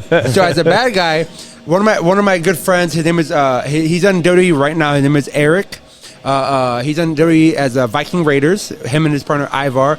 They were Ring of Honor as Raymond Rose. Dude, these are the guys I was gonna ask you about. These are the dudes when we'd be at Joe's house Saturday night after Saturday Night Live. we'd be chilling at his house, and then Ring of Honor Wrestling would come on, and the fucking Vikings would come on. Vikings. You know, yeah, I know him. So what? Ray Rowe. What, dude? Ray Joe Rowe. was gonna freak out when he hears this. Wow. I've wrestled Ray Rowe about 3 or 4 times. Okay, 1 tag match, 3 singles matches. This is back at Cine Rey. Okay, this is not New Breed Wrestling. This is wrestling. Okay, I'm so glad you're hyping out because I have a poster of me and him at the school, and then like, oh yeah, I wrestled this guy. And like, who's that? I'm like, oh no, dude, those were like the highlight of Ring of Honor when we would watch it. Like, so Raymond Rowe, aka Eric, and his second partner Todd, who's now Ivar. They're the Viking Raiders. So when he was in Texas, they would bring him down and I'd wrestle him. I was the Grand Warrior, which is like the heavyweight champion. But there was like a weight scale. It's not boxing. There's no weight scale. So I was the Grand Warrior, and we would fight 3 or 4 times, whatever. So his move, and he was Ray Death Row, like Death Row. Death Row. But his name is Ray Rowe, right? So Ray Death Row, and his move was like a full Nelson, and he'll throw you in the air, and then the back of your head to his knee on the way up.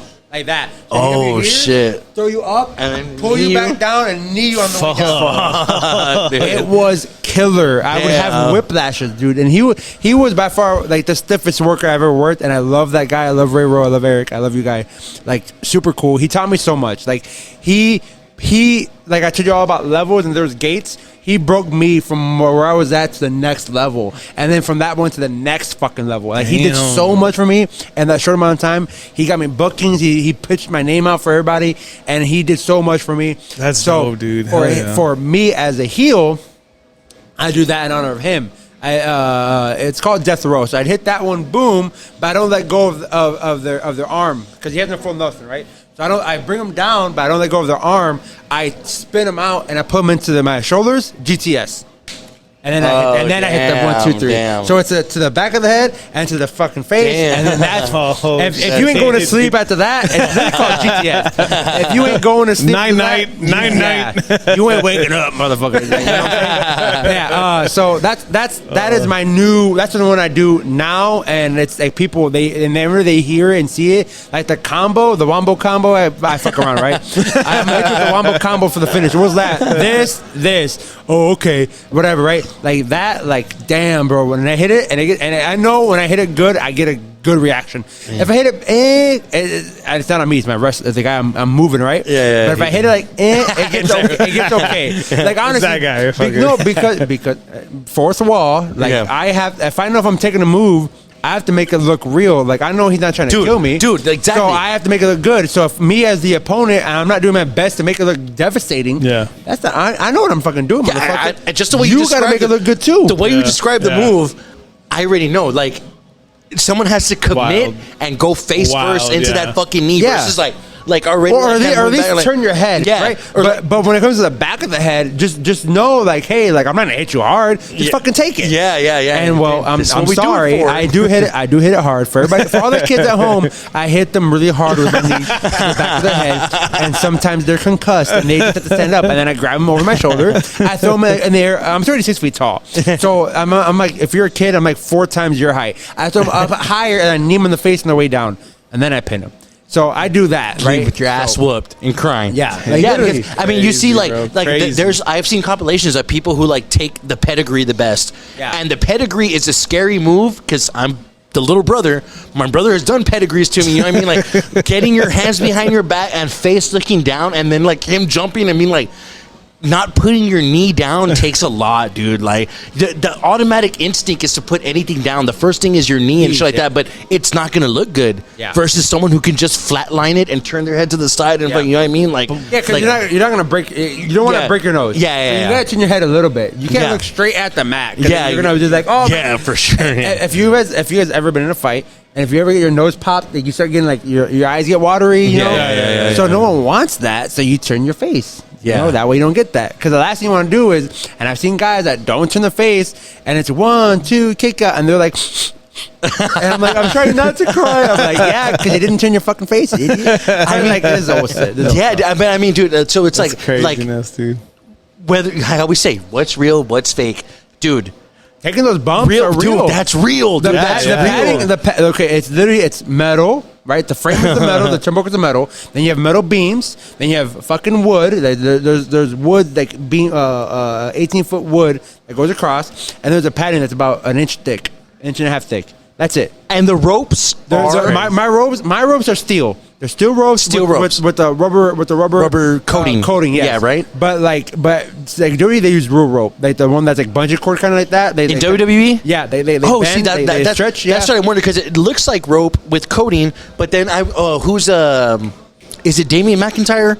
Who comes out with the sword in WWE? Someone has Drew McIntyre. Drew McIntyre, yeah, Drew McIntyre comes out with a sword, and I think it was last or like 2 WrestleManias ago. He had the sword and he fucking cut through the rope, and I'm like, yeah, I thought this was steel. How the fuck is a sword cutting? So there's like rope, and then it's the main rope, and then you have the bungee cord, like the bungee jumpers. That rope that twines over that. Okay. So it stretches. Yeah. So being a kid watching wrestling, watching someone who's on the fucking top rope, and then you see someone come and fucking kick the ropes, and they fall and they have to take like that groin.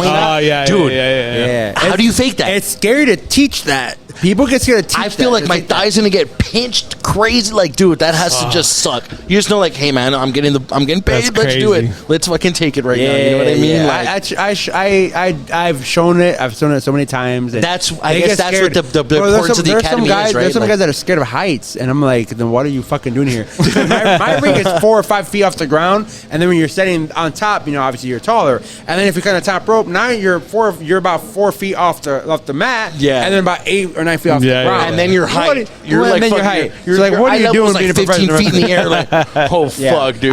One of the guys a long time ago, like I didn't know he was scared of heights. As a school, almost threw up on me. And not once. Hey, that's just another wrestling tactic, bro. Did he decide to tell me that he was scared of heights? No, I put him. I was like, climb the top rope, and he goes, "Get out of my way!" What? Get out of my way! What? Help me down! What are you gonna do? What's the? No, I'm gonna throw up on you, dog. What the? I didn't know this. So yeah. I mean, and so with New Breed Wrestling, yeah, I've seen the promotion. The promotion. Yeah. With the promotion, yeah, I've seen the matches. From what you guys post, I've seen from what you guys post. Do you guys get like super into like the hardcore side of things? Like, do you guys ever get into like death matches? No. But that's what I want to ask. But do you guys get into like the chair shot? Like, that's not hardcore. Chair shots are not hardcore. No, I feel like that's fucking hardcore. It is a real steel chair, right? So yes, of course. They're real steel chairs. They're right there. Exactly, the same one. Yeah, dude. Me and my brother would walk to Walmart like in wrestling, and we'd grab the chair and go like, when the show is over, you give me a chair shot. No. Swear to God, you can. It's not, dude. I want to show you how in like about 5 minutes. You'll be fine. So we're recording that. We're recording that. We can. So look. So the chair shots, that's not hardcore. Table matches are not hardcore. Steel catch. God damn.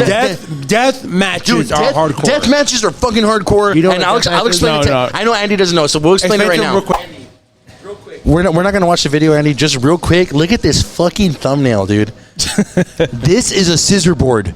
Yeah. Opened scissors, fastened onto a board, and dude, these dudes are jumping off the top rope into that, into their torso. Bro.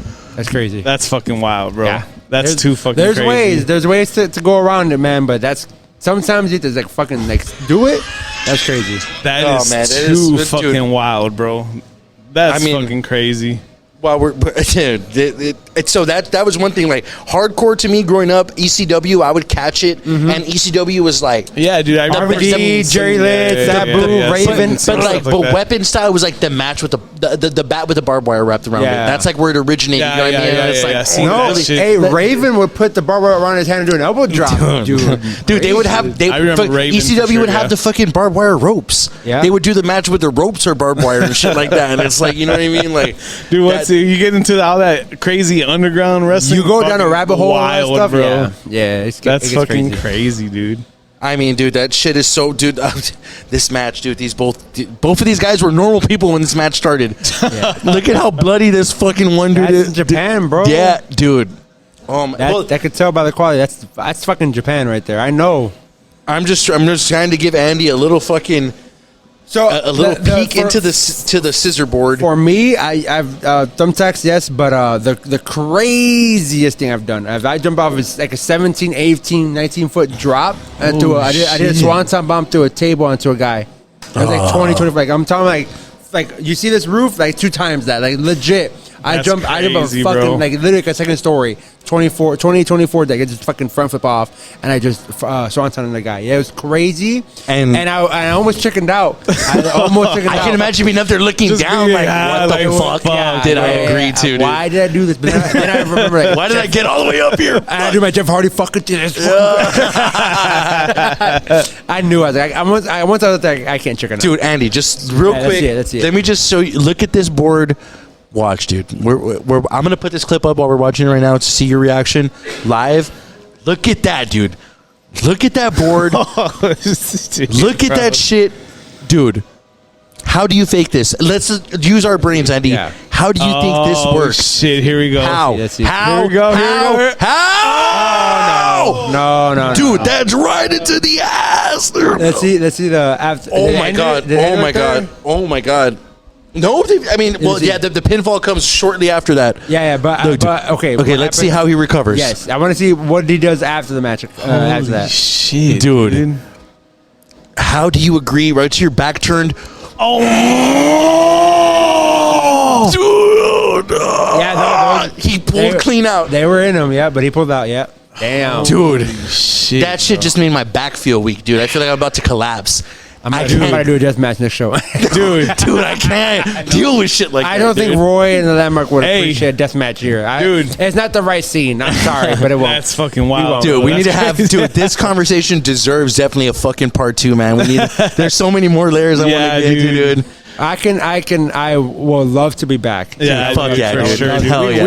We gotta collab on some stuff too, Yeah, man. yeah, Maybe dude. we'll go out filming out there. What we talked about before the show? Yeah, What we yeah. talked about That's still before the show? under wraps. Yes, Yeah. we'll do that, and then we'll Me follow and you are with a gonna part have one of 2. those matches, bro. I'm gonna put the scissors up. we'll do what we said, and then we'll follow up because then I'm gonna be the one asking you guys like, what y'all hell think? take from it. Nice. Yeah, Oh, yeah. yeah. And What then y'all maybe we can do the podcast maybe like at the wrestling school or something. Yeah, you know, fine. It's fucking Yeah, easy, dude. bro. It's fucking That'd be easy. fire. We'll put it in the ring. Dude, Damn, fucking dude. August 9th. August 9th, ladies and gentlemen. Make sure to come out to the Landmark on Tower. Yep. New breed Catch wrestling. Yes, some sir. new breed wrestling, bro. Anything you Dude. want to say to anybody? Dude? What are those matches? Give us the card for that So, night. For the ninth. Okay. 5 matches. We're gonna have let me just promote the main event. Okay, okay, let's do it. That's the draw. Okay. for it. Ricardo Rodriguez, former WWE superstar. He is like internationally known. This guy is a fucking draw. Watch his stuff. He's super cool. He's super good. He's a nice dude. Check him out. He's wrestling Epidemius Jr. He's based out of Laredo, Texas. He's a luchador. He's been killing it, man. He's been killing all over Texas. This guy's a name. He's going to be something big. He's young. He's like 18, 19. And then Black Cat Jr. It's a triple threat match. Black Cat Jr., 16, 17, real young too. Luchador as well. Real big in the lucha scene. Real big. That's the main event. Epidemius Jr., Black Cat Jr., and Ricardo Rodriguez, former Let's WWE superstar. go. Hell yeah. Shout that. They used to out, call bro. me Blackhead Jr. in high school. For the firecrackers. Yeah. Doors open at 6. Show starts at 7:30. But that's the main event. So that's the last match. 5 Yeah, matches. We do free event. There's no cover. Please come out. Spend your money at the Landmark. Show Hell them. yeah. All Show you them have the to love. do is come Shout out here and to enjoy them. yourself. Just show up. Come and enjoy yourself. Show Yes. up and come enjoy a motherfucking show, bro. Yes, for sure. I would appreciate it, and I would love you for it. Let's Hey, go. bro, once again, Danny Chance. Yes, sir. On the motherfucking podcast. Shout out to you, man. New Shout out breed for wrestling. coming. New breed wrestling. School of Wrestling. School of Wrestling. Yeah, New shout breed out- School of dude, Wrestling. Shout Let's out go. to that, dude. We're definitely going to do some shit, man, in the future. And thank you for coming on, bro. Thank you for having me. And, Yes. And to end it off, we Yeah, got my man's bad song. My heel song. Yeah, we got the Rumbling Eat by shit. Sim. And yeah, man, episode 141. Shout out to everyone out there. Let's go. Yeah, let's go, bro. Woo! Oh, shit.